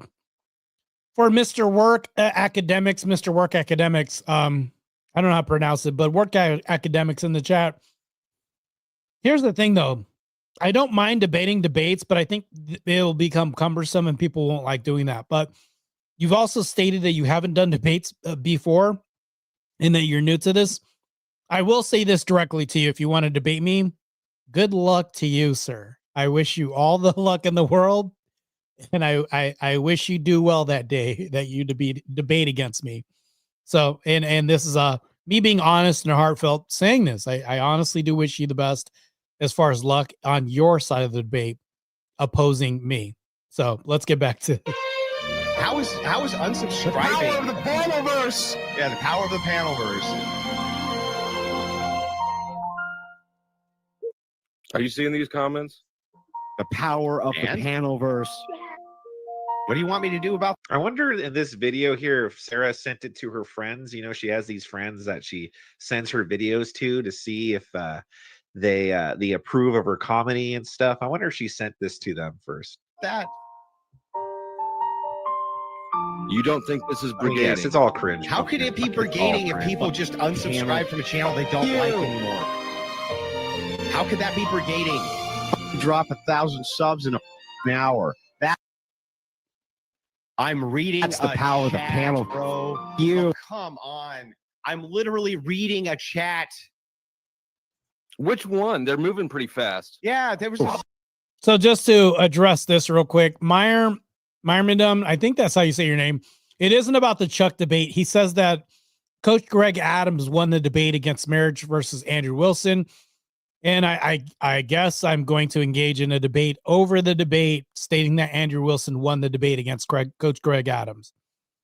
So this is saying that marriage is a prescription in the West. Something like we'll dive into that later. But anyways, that's the debate that we're referring to. For sure. Let's get back to this content. Wouldn't have lost that many people. She would have lost some people, but not as much as she did. Again, no accountability here whatsoever. It's like, no, it's Andrew's all. Andrew used his mind control powers to tell all of his Crucible fans to go unsubscribe to Sarah. He put it into their brains, and Yeah, they're it's like, true. He "Yes, never told us master." to. And then they went and clicked unsubscribe. He never reading told a us to chat? unsubscribe. Never told When you anybody said that. go show them the power of the Crucible, what You know what's other funny way could here, they haven't? Dusty? Even if I told the entirety of my audience to unsubscribe from a channel, that's not only not doing anything wrong, but that's not fucking brigading. What are you talking about? Well, if it's not brigading, why are you working so hard to say that you didn't tell them to go do anything? I didn't. Look, here's what I actually I think it's said. brigading. It's my Yeah, turn. and then now Andrew has a clip of him telling you not to do anything. They immediately went back over to unsubscribe. I'm not telling anybody to You do wanna- that. No. Just pointing out. Here, The Crucible giveth and the Crucible When did you taketh say away. that? We haven't taken anything away. Same I'm stream. just showing you the facts. It's totally up to you what you do with them. Yeah, so you Totally double up- spoken the same thing. shh, my turn. The Crucible channel. giveth and the Crucible taketh away. We haven't taken anything away. I'm just showing you the facts. It's totally up to you what you do with them. Totally up to you what you do with them. Right. Next, Yes. next, Mhm. hang on. I just listened to your shit. Now listen to mine. Well, I wasn't gonna get, guys they're going hard on Sarah's channel. I'm not instructing anybody to do anything. Totally up to you. I don't do the revenge thing. Never have, never will. Don't need to. Well, I wasn't gonna get, guys they're going hard on Sarah's channel. What else do you want, bro? All right, so what about that now, Dusty? I bet you Dusty's not going to be like, so Andrew could have mind control powers and be like, go unsubscribe, and everyone's going to do it. But if he says, hey, don't True. harass, don't do this, leave her alone, I don't know. I guess Andrew's mind control powers just all of a sudden don't work in that situation. Like, what? I said this so many times during that stream. I said Yeah. it so many times during that stream. It's You're smart enough to unfucking-believable. build. You are smart enough to build in plausible deniability. Oh yeah, okay. It's You plausible absolutely are. deniability. You that did double speak. It's even plausible if I, deniability, bro, Gravy. even if I had told people to go and unsubscribe, not only is that not an immoral proposition, but it's not brigading. And I didn't say any of that. I said, look, I'm not out for revenge. You don't do anything to this person, right? I'm just gonna drop it. You Hey, Miss D, I saw your content. You saying that something had dropped. Was that the words war that I saw on Instagram? I just want to check Miss D. Miss D has entered the chat. She is also one of the new mods, by the way. Yes, Miss D, you now have a wrench. So there's that. me on. Do you think that that's going to help her channel? Because it's not. There it is. Yeah. It's not going to help any of your Ah. guys' channels. Like the thing is what makes you think that making ridiculous, crazy allegations like I'm botting, I'm brigading, things like this, which are clearly unfounded and untrue, how is that going to help anybody here? Who does this help, Dusty? Who does it help? Who? Well, it helps me. How? It doesn't even help you. You What- get your who did- you who get did it- 15 seconds. who You did get it help? 15 seconds. That's what you get, and then that's it. If it's 15 seconds, it's 15 seconds more than I had. Who did it help for you to make a public execution of Sarah? Because I didn't make a she public. is- because I didn't she make a and public Rob execution. It's completely my prerogative and up to me. Dude, it hasn't even been a month. Didn't this happen like October like 18th or 19th? It was like 18th, right? When this all like when the whole Andrew stream and the Rob stream and stuff. Or like no, the 17th. So it's close. It's almost been a month. Yeah, crazy I stuff, do business right? with and who I don't. Yes, Simple. it is. As Yeah. it is my Then what's the prerogative. problem here? As it is my prerogative, who I You're saying the Make quiet part content out about loud. who I'm Dave. on. He made the public stream. Mhm. I made a public response. That's it. And then I dropped it. And and what I'm making happened? public commentary. The reason her subscribers, I think, kept going down. Mhm. It barely had anything to do with my stream anyway. I think her subscribers kept coming down because it was the stupidity in the response. The response was, they're a bunch of incels who hate women, and they were too rowdy in the chat, and I was going to publicly distance myself from all of them anyway. And it's like, why? If you're talking shit about the very people who you are trying to retain on your channel, yeah, they're going to unsubscribe from your channel. Like, what do you I don't want? recall her talking Yeah. shit.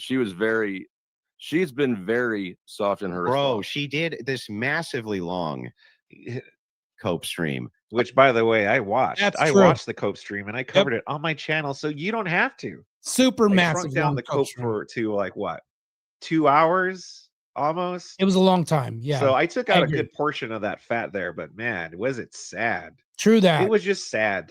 Yep. Okay, and in it, she said that really she was long. distancing herself. She was planning on distancing herself anyway. She was glad the chat was small again, that the Crucible people were annoying, that the Crucible people were this and that. And it's like, if you're going to talk a bunch of shit about the very same people you want to subscribe from your channel, yeah, they're going to keep unsubscribing. Like, what did you think was going to happen? What did you think was going to happen? What do you think's going to happen? Do you think that your people are going to subscribe to you who you're calling cult members?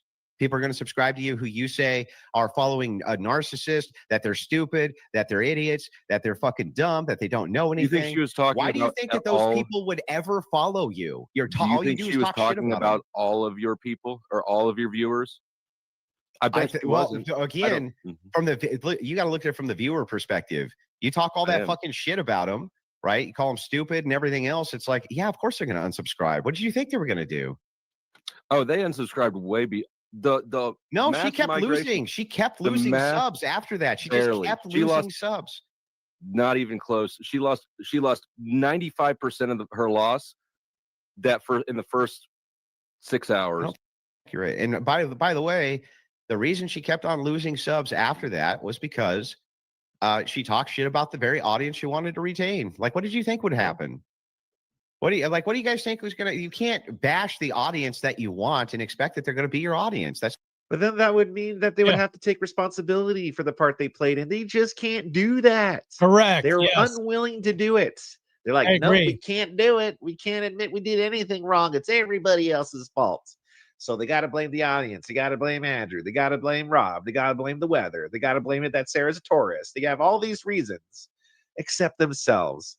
I'm going to fast forward to where Sarah jumps on. Oh, hold on. Let's see where Trippy goes on. Because I was surprised. Like, why is Trippy so angry here? What the hell? The women are always contacting me to work with them fucking anyway, Trippy. What do you want me to do about it? What do you want me to do? Because like, I was so crystal number. clear with Sarah that I don't want to work with women. By, I've been so crystal clear with women people that I don't see a want to number work with and they expect you to be and helpful because you claim to be a Christian. All and these people women think that all Christians are all love and peace. Can and you help me out here? Why do these women? No, I'd rather talk. Trippy thought he was gonna go chicken hunting on Andrew. He was like, "Oh yeah, who's going chicken hunting? We's going chicken hunting." He thought he was gonna go chicken hunting on Andrew, and he just kind of made an ass out of himself. Over here. Why do these women continuously contact me when I constantly am always saying they don't want to work with women, but they still because they see a high YouTube number and they think because of the things that you've said in the past that you'll be helpful, but you know you're not. All you do is you bring these ladies in, you watch your number go up, and then you tell them to go fuck off when you're ready. You mean the ones who I say I don't want to work with in the first place? When did you say you never wanted to work with Sarah? I say, girl, the first interview that she gave to me, I told her that I don't like working with women. I prefer not to. They're always cause problems. They always cause trouble. Sure. And like all of them, they always try to ingratiate themselves with the Crucible. What do you want me to say? You're a fucking weasel. Yeah, that's all you have? Nice. At home, that's it? Work with her. It was beneficial for you, wasn't She it? did the only thing that was worth doing. She set up the baits that I could show up to, and I didn't have to do any work. That was it. And it was beneficial for you because you don't want to do all the work. Yeah. Weasel.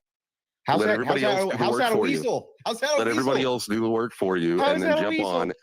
I'd honestly call into Rob's show and debate him, but I just don't know what to debate him on because we agree on damn near almost everything. So there's that. You know, where Rob did the whole commercial and stuff. I know that was on Trippy's debate where he was trying to raise money for his mom, but Rob already acknowledged, like, he was like, I understand why Trippy's pissed off at me, but they already like talked about it on Speakeasy's stream. They already discussed it, and Trippy was a completely different person. He was like, oh yeah, I totally get it. You know, he was like totally fine, good faith. And so that's why I was confused. I was like, well, why is Trippy on here going so hard on Andrew? Why is he like freaking going chicken hunting on Andrew, huh? Sports tactics? What internet tactics? Oh, all this fucking trying to trick people into saying stupid shit and then laughing. You are how bad am I at tricking you into saying anything? I'm laughing at you right now. Oh, well, laugh away, bro. For somebody who wants to do that type of shit, you are sure in the hell easy to walk into some shit. What thing am I doing? You'll figure it out later. Oh, okay. You got me. Yeah. Everybody else do the work for. But can't describe what that is. Christian for fucking profit. Christian for profit. Don't ask. I mean, don't tell me anything. It's not me contacting myself to do things What's for me. truly more important to you? What? Spreading the good word or making money? What do you mean? The gospel? Yes, spreading the gospel or making money. I would say that I spread the gospel much more than most Christians do. Yeah, but you make more money than you spread that, don't you? So it's not okay for me. And shits and it's not calling okay people for me pussies. to make money, Trippy. How much money am I allowed to make? Oh, you're fine making money. I don't give a shit what you make. But you should be more honest with yourself. What's the criticism? Pretending crazy for your God. What are you doing? You're doing it for yourself. What is your Trippy? Can you tell us your great noble reason for streaming? Because it's fun. Oh, okay, great. Yeah. Because it's fun. Oh, okay. Well, good luck with that. Good luck having fun and not making any sort of monetization off of this stuff. So you don't have a noble reason, and I don't have a noble reason according to you. Okay, great. What have we established? No, your noble reason is to buy more liquor and cigarettes. And even if that was the case, why would that be a problem? Do you Didn't even your care? wife sell foot pictures before all this? Do you honestly believe that that's true? Are you just going? Are you going right for the family shot? I don't know anything about you. Let's not do family Are you going stuff. right for the family shot? You just can't help yourself. I just had a question. Yeah, and Let's not do family stuff. Why? Let me ask you we this: won't do family stuff. Why would you try keep to it hit strictly online? Yeah, why did you try to hit to something which is demonstrably untrue that you know is untrue? Why? I don't know if it's just to untrue. hurt. Just to hurt. If you want to ask him questions about the family stuff, then I'll let it go. But you just want to say, like many people, Trippy, if you can create the caricature of you're a bad man, then you can justify any horrible thing you do. You are a bad man. Just admit it. Then you can justify any horrible thing you like you it when people think that you're some kind of powerful then something or you another, can but you're nothing to justify me. any bad thing you want to do to me, then can't you? Okay, let me refresh I like it this. when people think that. I'm going to refresh this because it's lagging like a second behind. Here we go. Just so that way we can have everything like up to date as far as like commentary. Oh my gosh, a super powerful dude, but he does have power because he's successful. But it makes these people jealous. I don't want to do anything bad. Then stop. Then why? Then why is it that you're sniping, trying to get my attention on It's kind of Twitter? funny that you want to run from that. But Why? Just leave it alone. How about that? Leave what? You brought it up. I brought it up. Okay, fine. I left it alone. And you lied. And it's a lie. It was a question. I didn't say that it happened. Well, let me tell you what happened. Lie. What happened was liars like you went to my wife's public fucking profile on her Facebook account where she was sitting in front of a pool and with my kids in the picture, by the way. And they cropped only her feet in the picture. And then my enemies put it out as a fake DM in order to make it seem like she was selling foot pics to people. That's what happened. And anybody could look that up in 5 seconds. And what do? Right? You didn't take the time. You just wanted to hurt me, right? You just want to hurt me by using my family, and that's okay. Okay, yeah. Be a fucking victim. All right. Don't be a bitch. I mean, isn't that just like you came to my fucking Twitter yesterday and you had to be a bitch about it? Did I say a word about your family? All right, I don't care if you do. This is insane. I don't care. Right? You don't there is care. no power of the crucible. You don't care about the Trippy. Yeah, that was just worthless by Trippy. I don't know what the hell he was doing. Thank you very much, John Castle. Good, very much appreciated, brother. But yeah, man, like that's I didn't understand. I was like, why is Trippy still like why is he going after Andrew? Why is he still like kind of involved in all this stuff? And what did Andrew do to Trippy? You know? Exactly. I guess Trippy was still mad because Andrew didn't really know Trippy's name. Maybe that's what it is. I don't know, but I thought Trippy's thing was with Rob. So I don't know. I don't know why he got involved. So then here comes up Sarah, right? And Sarah all of a sudden. Trippy also doesn't show his face either. That's another thing that's kind of weird. Well, she didn't really apologize. She's like, I'm sorry you're offended, blah, blah, blah. Owned it. I happily owned it. No, she I will didn't. criticize his wash. I don't think it's worth slander, Trippy. Piece of shit. Here. Oh my God, that was too painful. All right. I think all this other stuff is hogwash. I don't think it's worth any banter on. I don't think it's worth any conversation. It's just a bunch of like mudflinging shit. She tries to apologize too, which doesn't really work. Andrew accepts the apology, but nothing ever gets built between them. Let's see this I'll apology. say it this way. Like, I'll say it this my way. behavior towards Rob was mine. I owned it. I happily owned it. I will criticize his behavior On that panel, I was critiquing his behavior. I didn't see what behavior. She's like, I was happy with my behavior. I own my behavior. She didn't make any judgments on her own behavior. She didn't say I behaved. Yeah, it's not an apology. You know what? Maybe I could have handled it better on my part. You know, I was just kind of upset because of this or that. None of this. No, no, no. And Sarah fancies herself as some kind of like people person. She can figure people out and she knows how to handle different people. Oh, but for some reason, when it comes to Rob Norris, she can't figure him out. Well, how could she handle him? And by the way, Andrew has also said Sarah sent unsolicited advice to him as well. So she has this habit of sending these men just unsolicited advice. And so Andrew told her to fuck off before, and Rob kind of just ignored it. So she has a habit of doing this stuff. But once again, back to the main point. At no point is she like, oh, you know, listen, I acknowledge that I might have handled this poorly. No, no, no, no. No judgments on her behavior. She's still saying the same shit that she's been saying the last few weeks. Send anybody to brigade him. I didn't send anybody to troll him. But if you take offense to that, then I apologize. I would have happily had this conversation If you take offense to that, I apologize. So crazy. clear, and we would have talked this out, and I would have even done a public apology for it.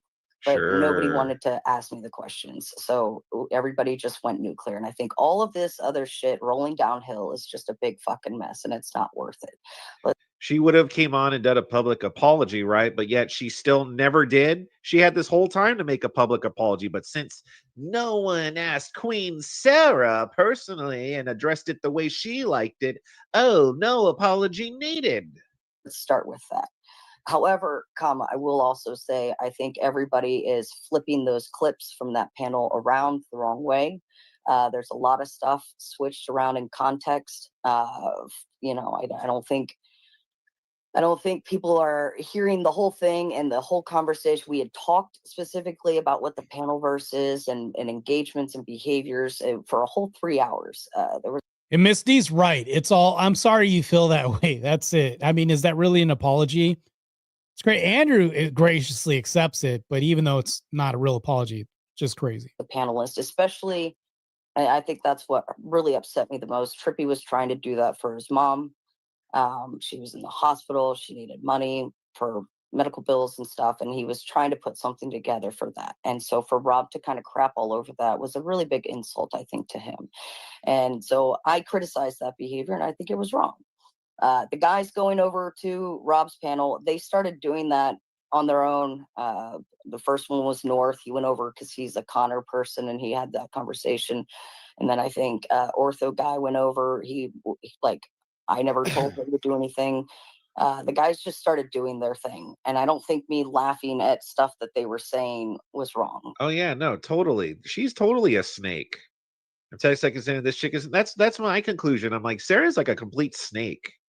I wouldn't trust her. Yeah, and we have to understand that a lot of these people run to Dusty's panel and run to Sarah's panel. They'll also be in my chat watching as well, too, talking shit about me on their channels, and then come here smiling my face. Like Orthodox guy is one of the people, matter of fact. There are people like that that'll do this all the time.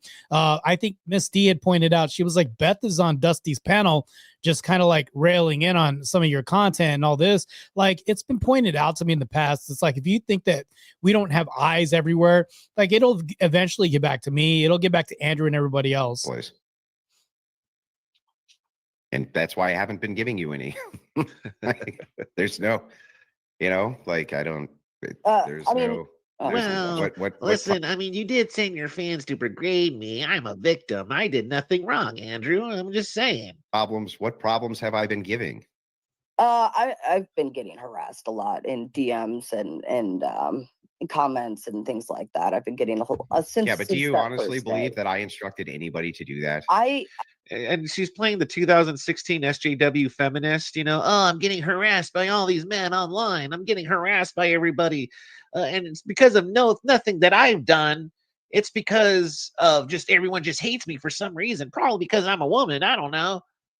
listen, I'm not saying you told them to do it. That is a definite brigade in that moment that you did, and they did No, come it's and not. harass the chat, and it was Not a during a brigade. debate, and it was very unprofessional, I thought. No. Not only just for you, but for your people. That wasn't a brigade. Oh my Not a god. That was me brigade. doing a live stream. Oh man, it's always an L take when someone brings up the slides here. Every time when I see the lefties, they bring up their slides. I'm like, all right, yep, I already know who's losing. So they bring up the signs of brigading. What is this? Brigading involves a group of disrupting or influencing online discussions with negative intentions. Negative intentions, huh?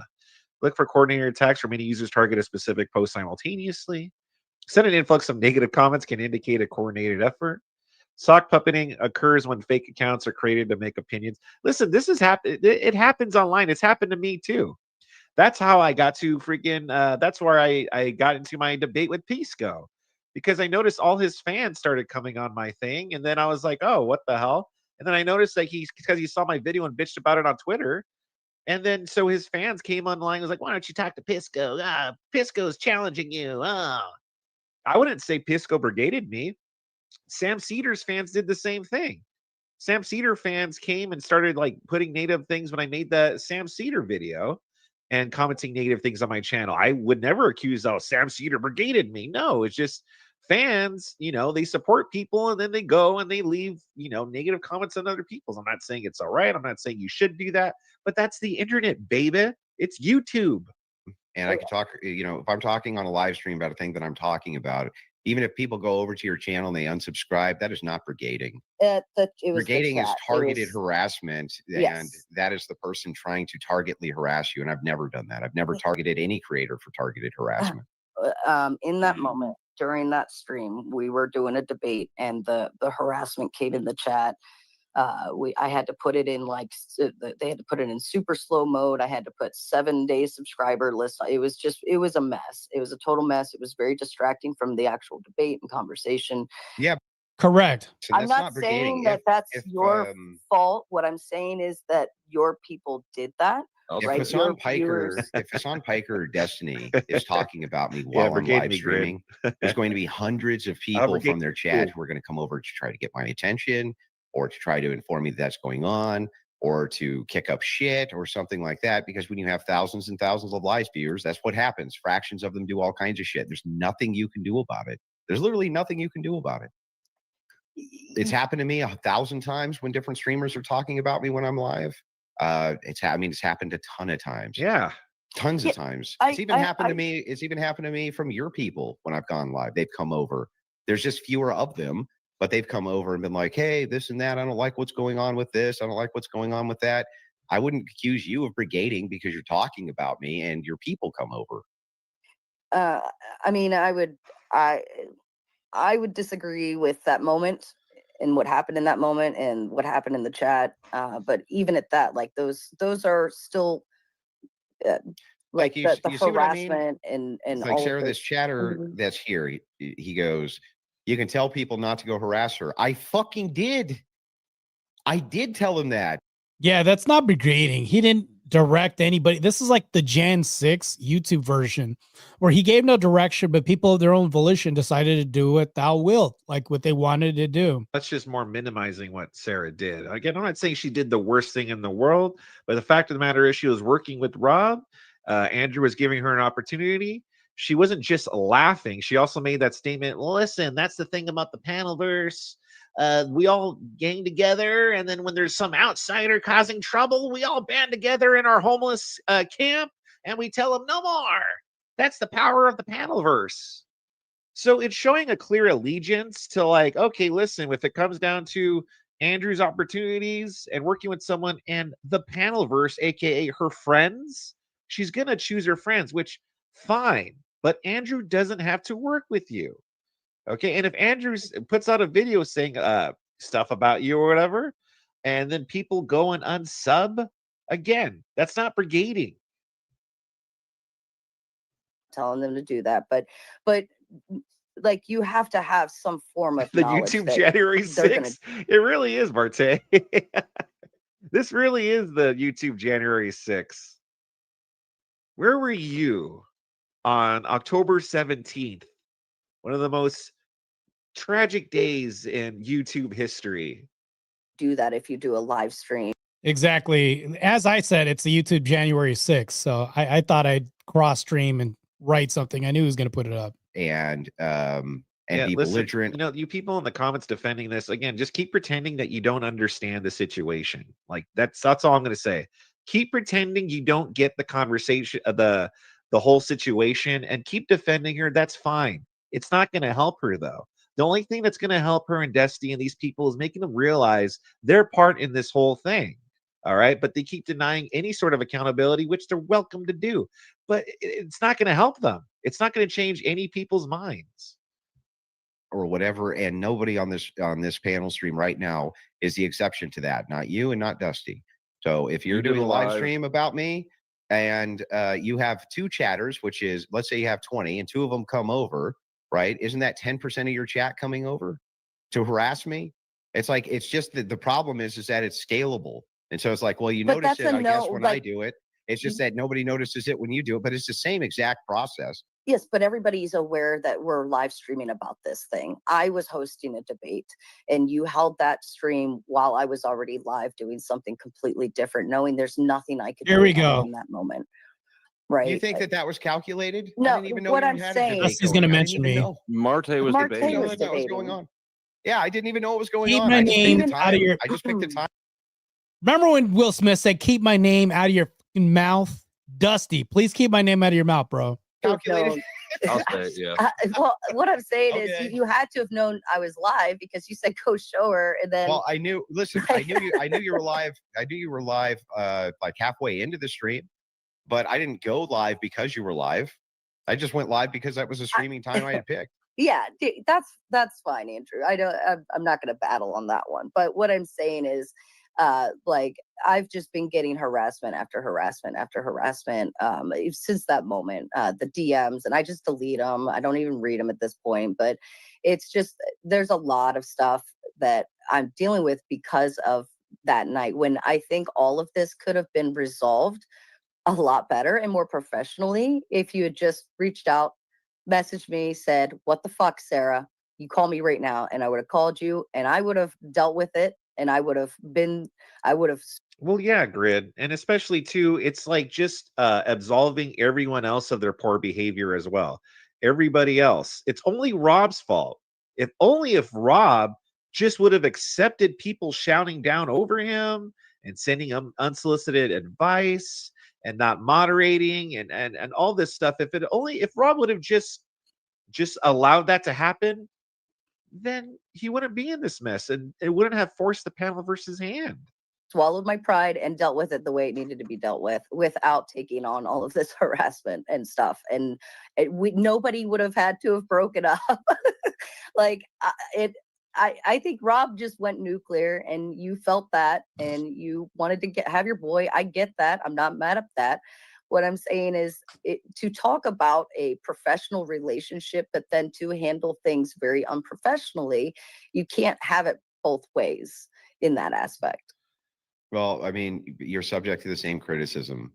It's like, okay, Yeah, some apology. professionalism, then I would think that it was very unprofessional for you to be on a panel where they were brigading purposely Rob Noor, and that was actual brigading. They were sending trolls over. That was not at all brigading. Yeah, you were sending. Hold on, if I could back that up though, but Rob willingly dropped the link to them, and he continued letting them back up again. Right. And invited. And he even said he didn't have an issue with them doing it. He said it was fun. He made money off of it. And that's how I looked at it too. Like, oh, Rob's like getting some extra dough coming in. It's fun, whatever. Like nobody's mad. He didn't appear mad about it at all. If he seemed upset about He it, definitely appeared mad. Listen, Gary, again, I don't give a shit. Crazy. Like, I've already went over this several times. You're acting like as if the debate was going fine. You know, Radical Coder wasn't shouting down at Rob Noor or anything like that. The debate was going great. And then all of a sudden, Rob Noor just muted himself and was like, fuck this, I'm out of here. And then he just came back and did the ShamWow commercial because Rob's just a piece of shit. Like, that's the picture you're painting. And again, you're absolving, you're neglecting to point out the bad behavior of the other parties involved. So I'm not going to acknowledge any claims that you're saying because you're being disingenuous. Again, keep pretending that you don't understand the situation. All of you guys can keep pretending. Sarah could keep pretending. You could keep pretending. Go ahead and leave in your little pretend bubble. Well, none of you people do anything wrong. Again, it's not going to hurt Rob. Rob's doing just fine. It's not going to hurt Andrew. Andrew's doing just fine. It's not going to hurt them. It's only going to keep hurting you guys. To me, and he definitely appeared mad the next day. No, he was mad. He seemed to think that he was being harassed. Yeah. He was. Well, no, he specifically said that they didn't cross any lines. They didn't like do anything wrong. He had fun. He had a good time with it. Like he said that he had no issue with it. That's not what he said. Yeah, no, definitely. She only cares because she lost money. That is the only reason why she cares. She fucked up. Dusty fucked. They all fucked up. It cost Sarah a lot of money and a lot of subscribers and such. And so now instead of being like, oh shit, I fucked up. No, instead it's like the fingers come out like, well, no, it's actually Rob's fault. It's actually Andrew's fault. It's actually the Crucible's fault. It's actually this fault. It's everyone else's fault but theirs. How many times do I have to say this? All right. How many times? Yeah, they take no accountability at all. He's absolutely right about this. They deflect, don't take accountability. They'll call other people unprofessional while themselves being unprofessional. It's just crazy. It's everybody bad but me. Rob, it's not because of anything she's done. She's amazing. Don't you guys know? Sarah is perfect. Never does anything wrong. That's the world that all these defenders want us to believe. It's just bogus. No, he was mad at me. Yeah, he did not say that. He said the exact opposite of that. He said that he was upset. He said it looked calculated. He said it looked like you guys. He was unaware that there was a panel going on, sending people over there. He was unaware of this. He was not unaware of it. He looked right at the camera and said, "Flo, come over here." Yeah, should we time out Gary? Let's time out Gary. Type 1's in the chat, Coolverse, if we should send Gary to the analverse. Should we banish him to the analverse? Thank you very much, Sarcastic Saint, for that $2 super chat, by the way. Should we time out Gary the Snail to the analverse, where his butthole will become a black hole in the vast void that is the analverse?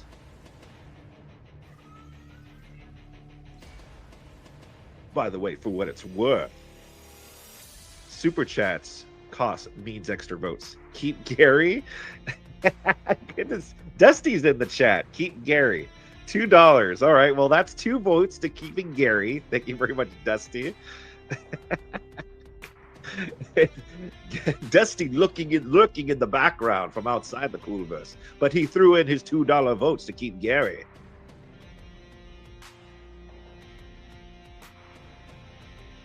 I told you he'd show up. I should have came on here like Dusty, Dusty, Dusty. And he like Beetlejuice, he pops up. Ah!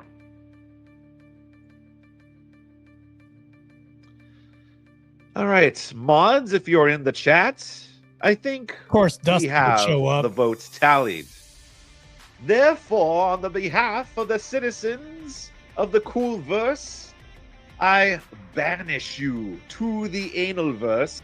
No, Gary does not stay. Boot his ass. Will become a black hole in the void. $20? What? Dusty? $20 votes? Ooh. It's too late, man. Sorry. Yeah.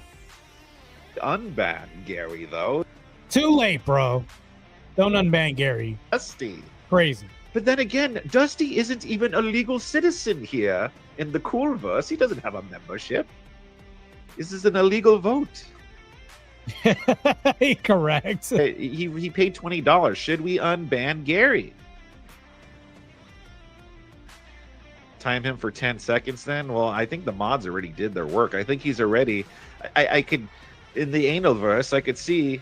You know what I want to do? I want to like make a little warp for the analverse behind here when I have to banish someone. I think that'll be pretty cool. But I'm already hearing his butthole being stretched out as we speak. Crazy.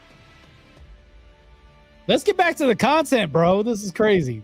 The second undoes the 24 hours.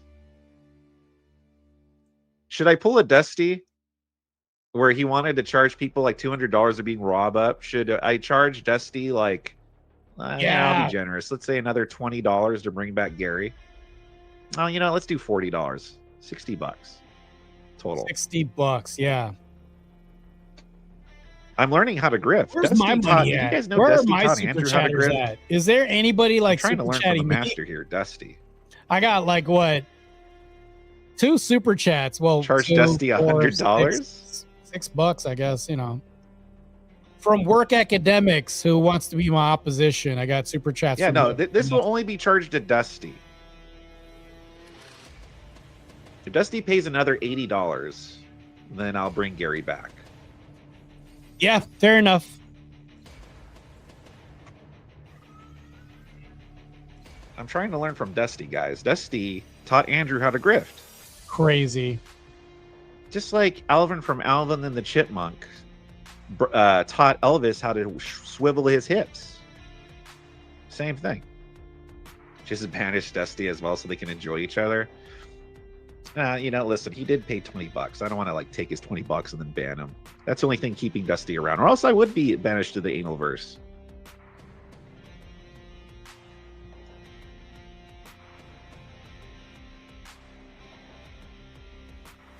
Nope. All right. Well, listen, Dusty, you could stay. Pay $20. I would feel bad taking your 20 and kicking you out. But I ain't bringing back Gary though. So. All right, let's go. There you go. Back to the content. His butthole is being stretched out into the analverse right now. Paul Gary. Should give me a link. It'll bring Andrew. But listen, Dusty, I would. I have no problem bringing you on. But like, is there really anything that's gonna? Are you gonna make any new arguments that's gonna magically turn everything around? Like, it's the same shit, Dusty. Right. Time out, Dusty, for 2 minutes. He needs some quiet time. Get back to the content. Your children people. heard this and they're like, "Thank you very much for the $2, sarcastic saint." My children heard this and they're laughing. What did they hear? The analverse? No, Dusty, you didn't really change my mind. I still feel you guys are in the wrong. But my thing is that you guys took absolutely zero responsibility for anything. Even if I grant you, this is not all your fault. Even if I grant you that, what is your fault in this? That would be my question. His anus is now an event horizon. Yeah. I got to get that made though. I got to get like a little warp that appears behind me, and then I banish people to the analverse. Yeah, look, Dusty, what's the fucking point? Yeah, look, it's just, is this just what more content for your channel? Give me a link and I'll tell you. Okay, how about pay me $80 and I'll bring you on? I'm trying to learn from you, Dusty. You taught Andrew how to grift. I want to learn too.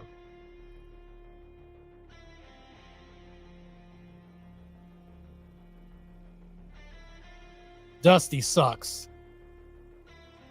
I mean, we are talking about them, so it's only fair to let them defend themselves, I guess, right? But what? They've had all this time to defend themselves. Nothing new. Right. You suck at this, not a chance. Well, why were you charging people $200 to bring Rob up? Yeah, damn it. I do have questions for him. Okay, listen, guys. Look, I'll take another vote, all right? Look. I'm going to take another poll right here, okay? It's not just going to be ones or twos in the chat. Let me put up a poll here. All right, look, Dusty, look. Because I'm a moron, I might entertain this. Should we let Dusty up? I would say no.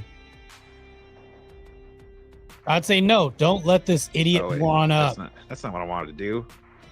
Don't let him up. I wanted to put up a poll.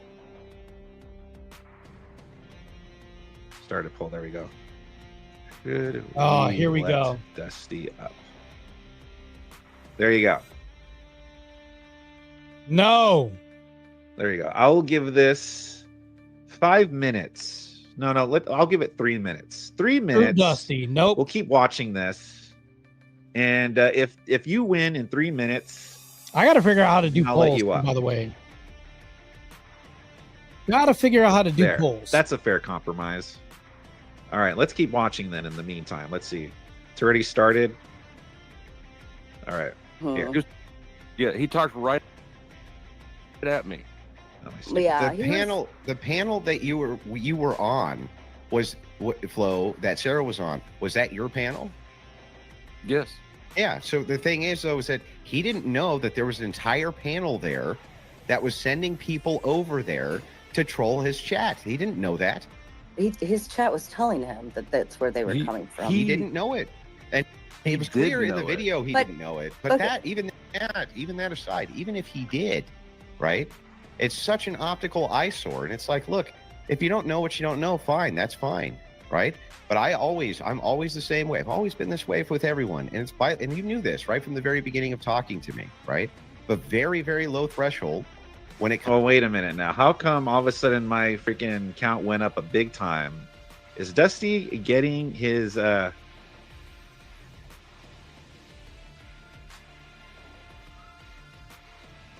Yeah, cheating. Is Dusty getting his brigade here? I'll be able to see by the votes. But right now, there might be a lot of illegal citizens here in the Coolverse. Comes to people creating disturbances and issues, not doing shit around Hope any of the not. projects I'm doing or companies I'm doing, and I usually will just literally just distance myself. I'm just done instantly. That's the way I've always been when I do business. What do you mean except for Rob? Well, Rob's not an eyesore.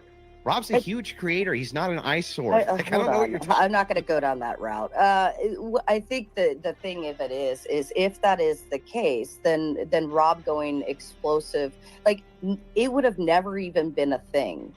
Like this is the kind of like that Barbara Streisand effect. Like nobody would have even known. I was on a panel at 5 o'clock in the morning giggling at this.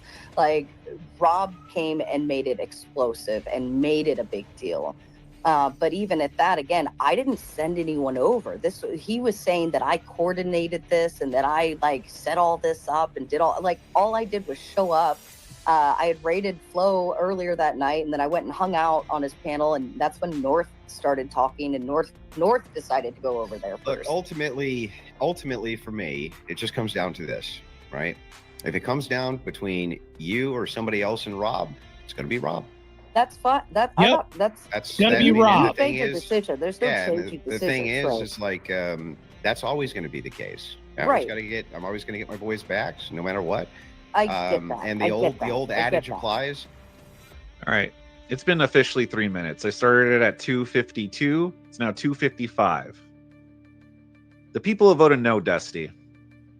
No. All right. Fuck I gave you a shot. I gave you a shot. Yep. Here we go. I gave you a shot, though. Subscribers only is a good idea if you think you're getting hate rated, but I don't think that's what's going on. Yeah. You're just getting good traction. Like, oh, all right. Well, there I you said, go. here we go. All right. I said, here we go, because we're about to get into the good part of the content. Democracy, yeah. Hey, this is a democratic. It's democratic here in the Coolverse. I'm a generous ruler. I am a generous ruler. These cringe panelverse people are more up their own ass with their self-importance than your average liberal. Yeah. Good Let democracy, Marte and by the Dusty way. come up. Okay. How about Dusty and Marte? Marte, would you want to come up? Dusty, would you? I won't charge you. Dusty, you could come up if you would want to go against Marte. People might want to see that.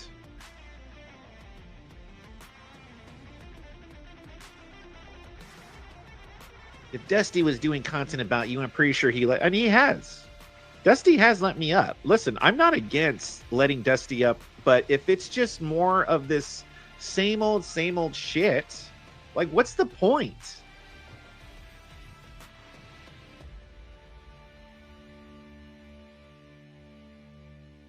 You get up at the bar room, right? Your friend picks a fight. You get up at the bar room. You get up with him. It doesn't matter. You talk to him about it afterwards. But the thing is like, that wasn't even what I was upset about. Just didn't understand why in the middle of this big business transaction, that it was just such terrible optics. Like, why? Just why? It's just so silly. That's the thing. It's like, it didn't even, what should have happened there is both of you should have distanced yourself from both of each other. That's what should have happened. But what do I know?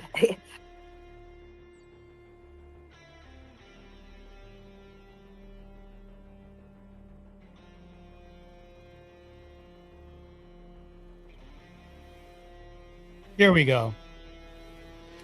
You're muted, bro.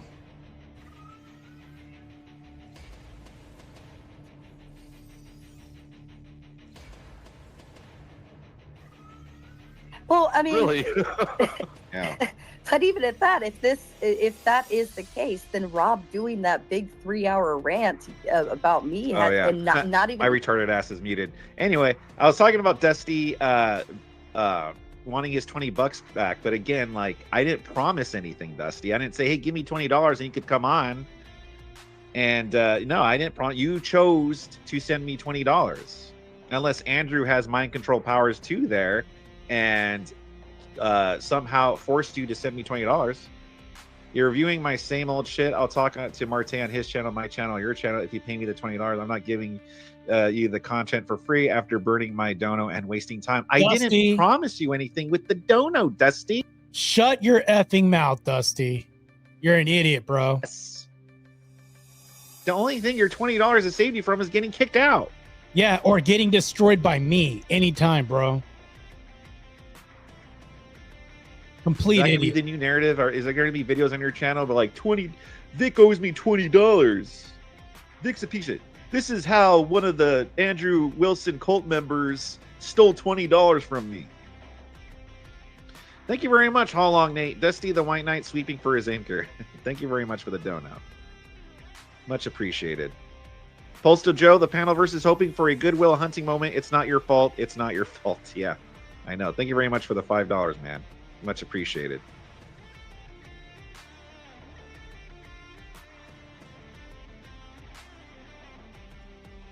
Give me my 20 bars back. You can't use my content. Oh, what a loser.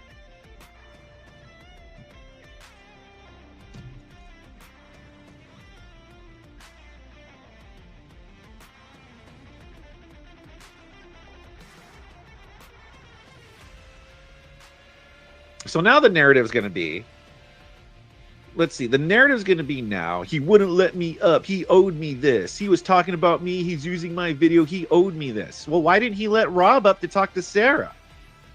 Why did he grift to have Rob up? They were talking about Rob. Why did he grift to have Rob up? Why was he so upset that Mr. E... You don't know me anything. I'm just playing Hardball 2 now. Matching energy, as they say. Okay, because I was just going to say, well, you know, why wouldn't you let Rob up? Why did you grift for Rob? Why were you so upset Mr. E gave him the freaking, that Mr. E gave him the link?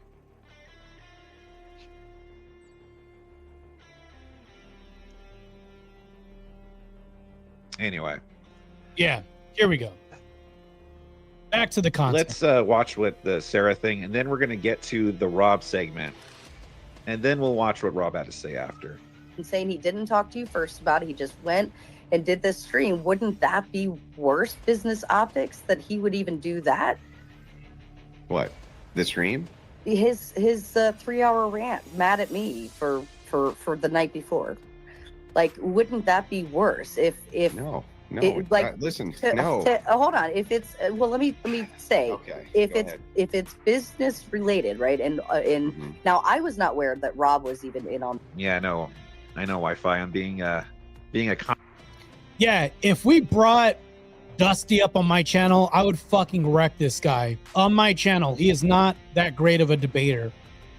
I'd wreck him for free. I wouldn't even charge you guys to wreck him on my channel. I don't give a damn about his content or his drama farming. Because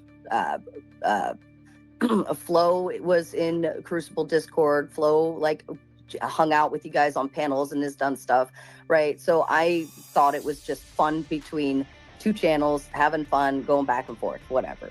So that's my start for that. But even if this is a business thing, and Rob goes and explodes because he knew I was in on this project, right? Then that's actually Thank worse you very for him much, to do that. Galactic Contradiction. For $9.99, these Panelverse people are literally the biggest loners. I don't know if you meant to put loners or losers. I don't know. By the way, if we have super chats, I'll read them out loud on my channel as well too as we're going through this, because we're gonna get to the part where Andrew or Sarah brings me up and they talk about me just for a second. Why? He had every right to be a. All right. Should we also listen? I don't want to do this to the Panelverse. Panelverse supports me, but a lot of people seem to have a problem with him being here. Should I also time out the Panelverse? And by Panelverse, I mean actual Panelverse. Put ones in the chat if Panelverse should go, or twos if he should stay.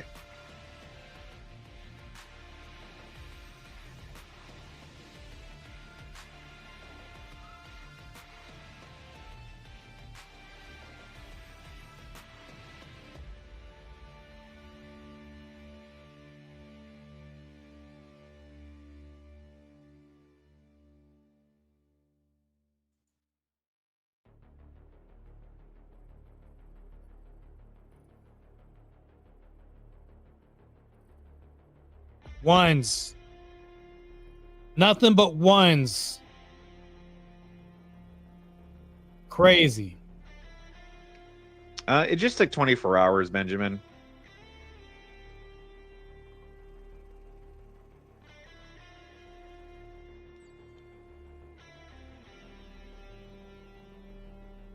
There we Yeah, go. look, Miss D in the chat over there.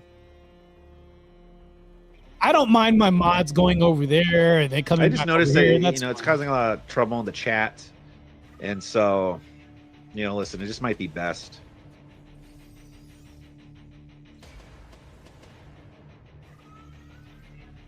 Yeah, I know that Panelverse is always going on and on about Andrew. I don't know what his deal is. Apparently, he said a lot of like really personal things and stuff. So I got nothing personal against the guy. Like I said, he supports my channel. Anyways, I just wanted to cover this content. Maybe not this content, but this content. But did her children, hang on, Rachel, stop for a second. Would it be the case? Was that too abusive? Shut up, Rachel. Was that too abusive, Charlie? So, Charlie, tell me, if she had her children with those 3 relationships, would she be less promiscuous or not?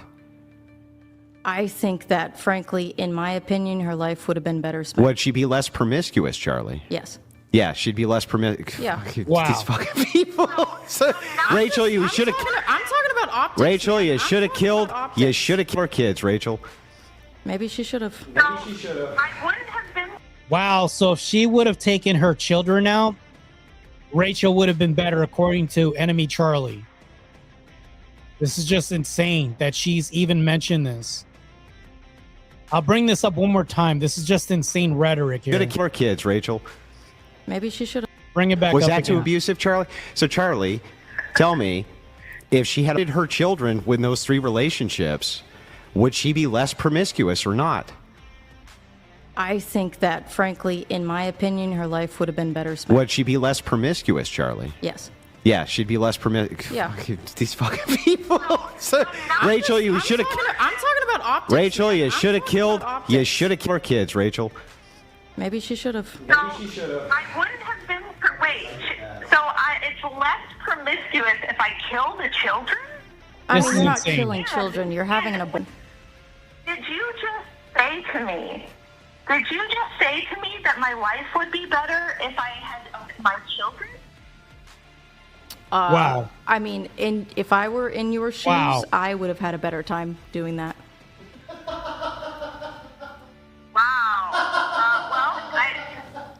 I regret to inform you that I love all of my children. I would never unalive them. I would never wish that they weren't born, even if there was some mild inconvenience to me along the way, or maybe I had to do a little work to raise them. I love my children. I would never wish that they had not been born, and I'm certain my life would not have been better without them. Would you deny that under patriarchy you are seen as like I hate to use this phrase, but as a damaged woman on account of having had children with multiple men? Would you deny that that is unfortunately the common perspective? I actually think it's people like you who think that about me. Andrew is a patriarch. He is a patriarchist. Yes. As you said, he's the one out here representing the patriarchy, and he looked at my situation and said, she is worth marrying, because if I had been divorced because I was a bitch, or because I was not submissive, or because I was a cheater, or because I was mentally unstable, any of the normal reasons that you do have a woman who's got kids from two guys, the usual reasons. I happen to be an outlier for the reasons why I was in that situation. And despite the fact that, and I've said this before, I thought Andrew was way too good for me. I tried to break up with him multiple times because I thought he's got a great life with no baggage. Why would he, he can pick anybody. He should pick someone else other than me. That was my opinion. He was the one who looked at me and said, no, I really think you're great wife material, great mom material. I know that based on the fact that you're all... Hold on, I gotta share this.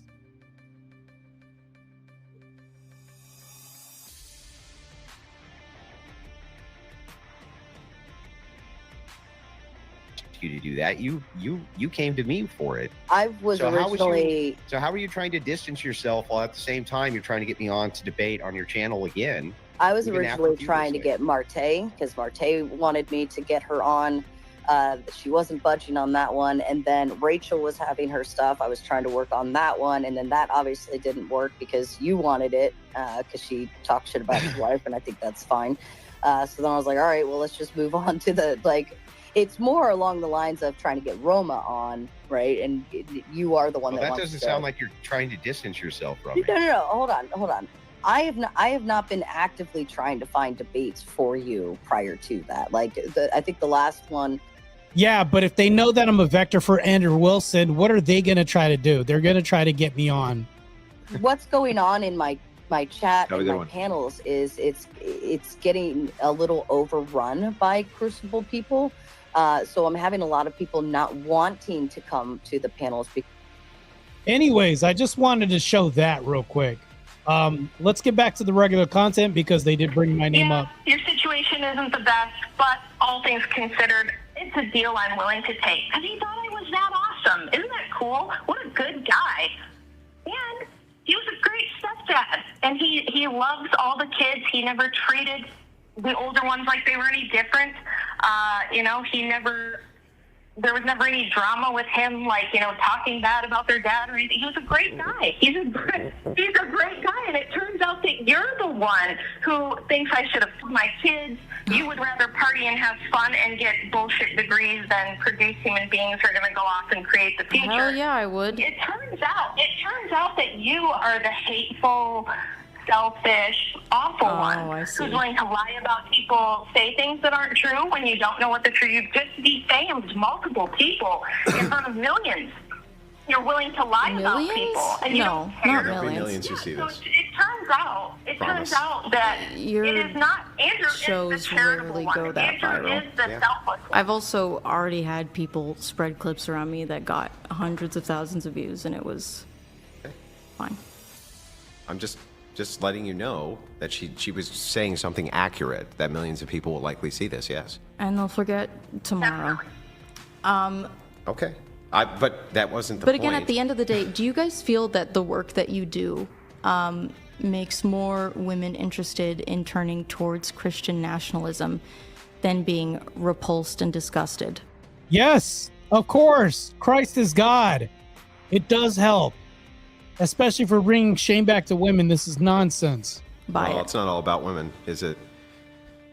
It's not all about women. Well, I mean, if we're talking about helping women, we're not just talking about helping women, though. I think helping men is helping. In helping men. I think helping turn men away from hang normal, on. healthy partners. Normal, their healthy body partners. count is too high, or they've done, I Yeah. don't know. Yeah. Like and- you. I would love a chance to tell her why I do this. Yes. Go ahead. If I may. So the reason I do what I do, which you said you don't know what I do, so I'll tell you. I write history books about the history of women's liberation. And I regret to inform you that you don't know anything about it. You don't actually know how the movement happened, why the movement happened. You are under the impression that women couldn't get educated. I'm sure you're the average dope who thinks women, were chained to the stove, couldn't leave the house. They were just used and abused by the evil patriarchy who just, for some reason, wanted to enslave them and make them into sex puppets. Blah, blah, blah. The stereotypical bullshit that all you female liberals and everybody else pretty much believe. Well, I never said all of that.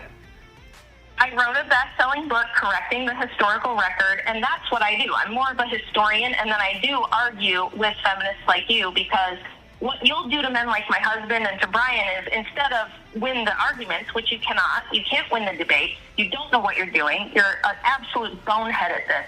So what you do is attack them personally, like you did Steven Crowder. You're probably going to go back after this and write a bunch of bullshit or say a bunch of bullshit about Brian and Andrew, because that's what all of you do after you leave the show, after you get your ass kicked all over the place. Well, Brian's been nice to me, so I'm not going to say shit about Brian. I know, it's just Andrew. Smoky Man bad. I'm here to debunk your nonsense and keep families together. I don't give a shit. I'm not willing to sacrifice children Based. and children's lives on the altar of women's feelings anymore. Women like you who think they're expendable, who think they need to be killed in the womb so that you can party. Women like you who think that the family can be a bunch of gay dudes having designer babies together. Women like you who've destroyed society and made this world a nightmare. I'm here to put your ideas in the grave where they belong, once and for all. So I'm here to support the patriarchy. I'm kind of like the secretary that helps the patriarchy, and I just happen to be really fucking good at it. So if you ever want to talk more shit, let me know and I'll set up a debate with you, and I'll make you look 10 times stupider than even Andrew has. Correct, because we can't be deleting these babies with Planned Parenthood. We can't allow any of this. It's been one of the biggest massacres that's happened in America for a very long time.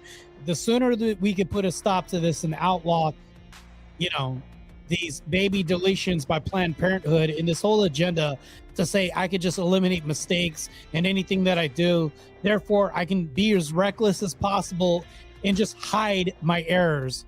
The errors of our ways, if we could just erase that. What are you learning moving forward? What are we doing as a society? Putting a society of people who deify themselves and put their lives before others. You can't just destroy lives, which are these fetuses, just because you want to keep partying and going to college and everything like that.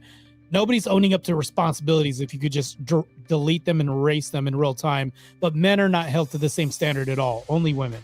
You're the one who should get back in the kitchen, because you're useless. I don't know what you contribute to society. Nothing. Well, I can't cook, so they should probably not put me back in the kitchen because I'd burn the house down. You can learn. No interest in it. I'm going to let you guys finish her off because I've said everything that I need to say. Even though she has to eat, she's just going to rely on other people to be of service to her, fast food workers, things like that. Even though it's men who package all the meat, do all this, she's still going to rely on men regardless. But you're wrong. You shouldn't lie and gossip about people that you don't know.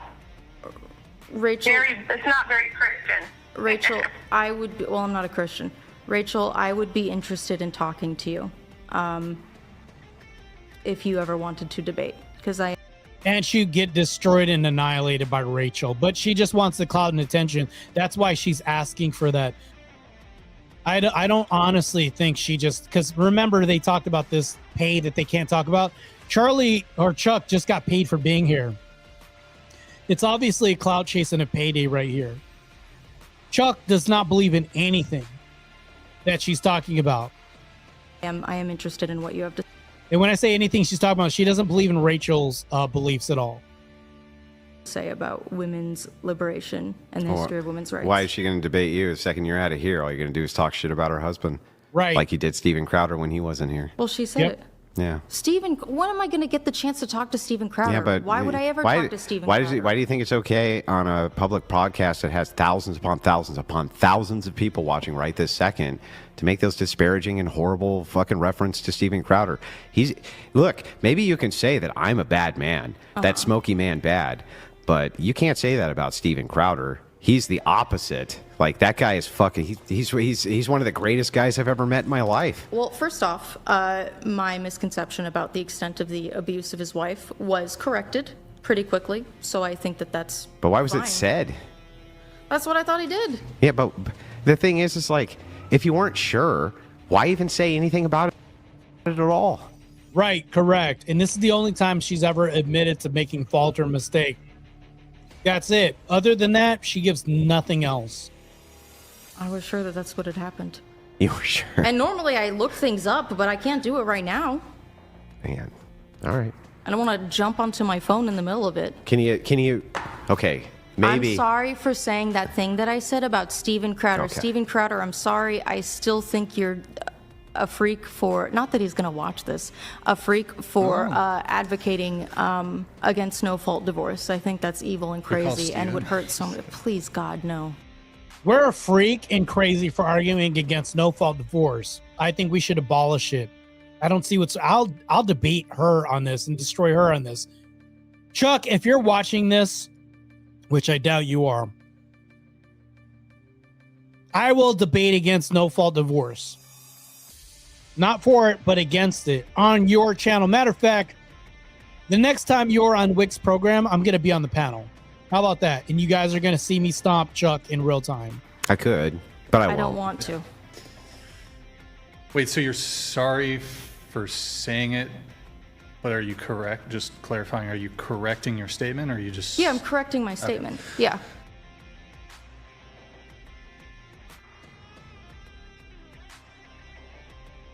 Okay, well, that's the end of the footage. It's crazy. I have nothing else more to say here. I plan on being in the same spaces with Chuck and debating her pretty soon. It's going to happen. You guys are going to see me go into the Lion's Den, the Pit of Vipers, and debate them personally. Now that we see that Chuck thinks that it's monstrous and demonstrable for us to have an agenda against no-fault divorce, I'll debate her on this.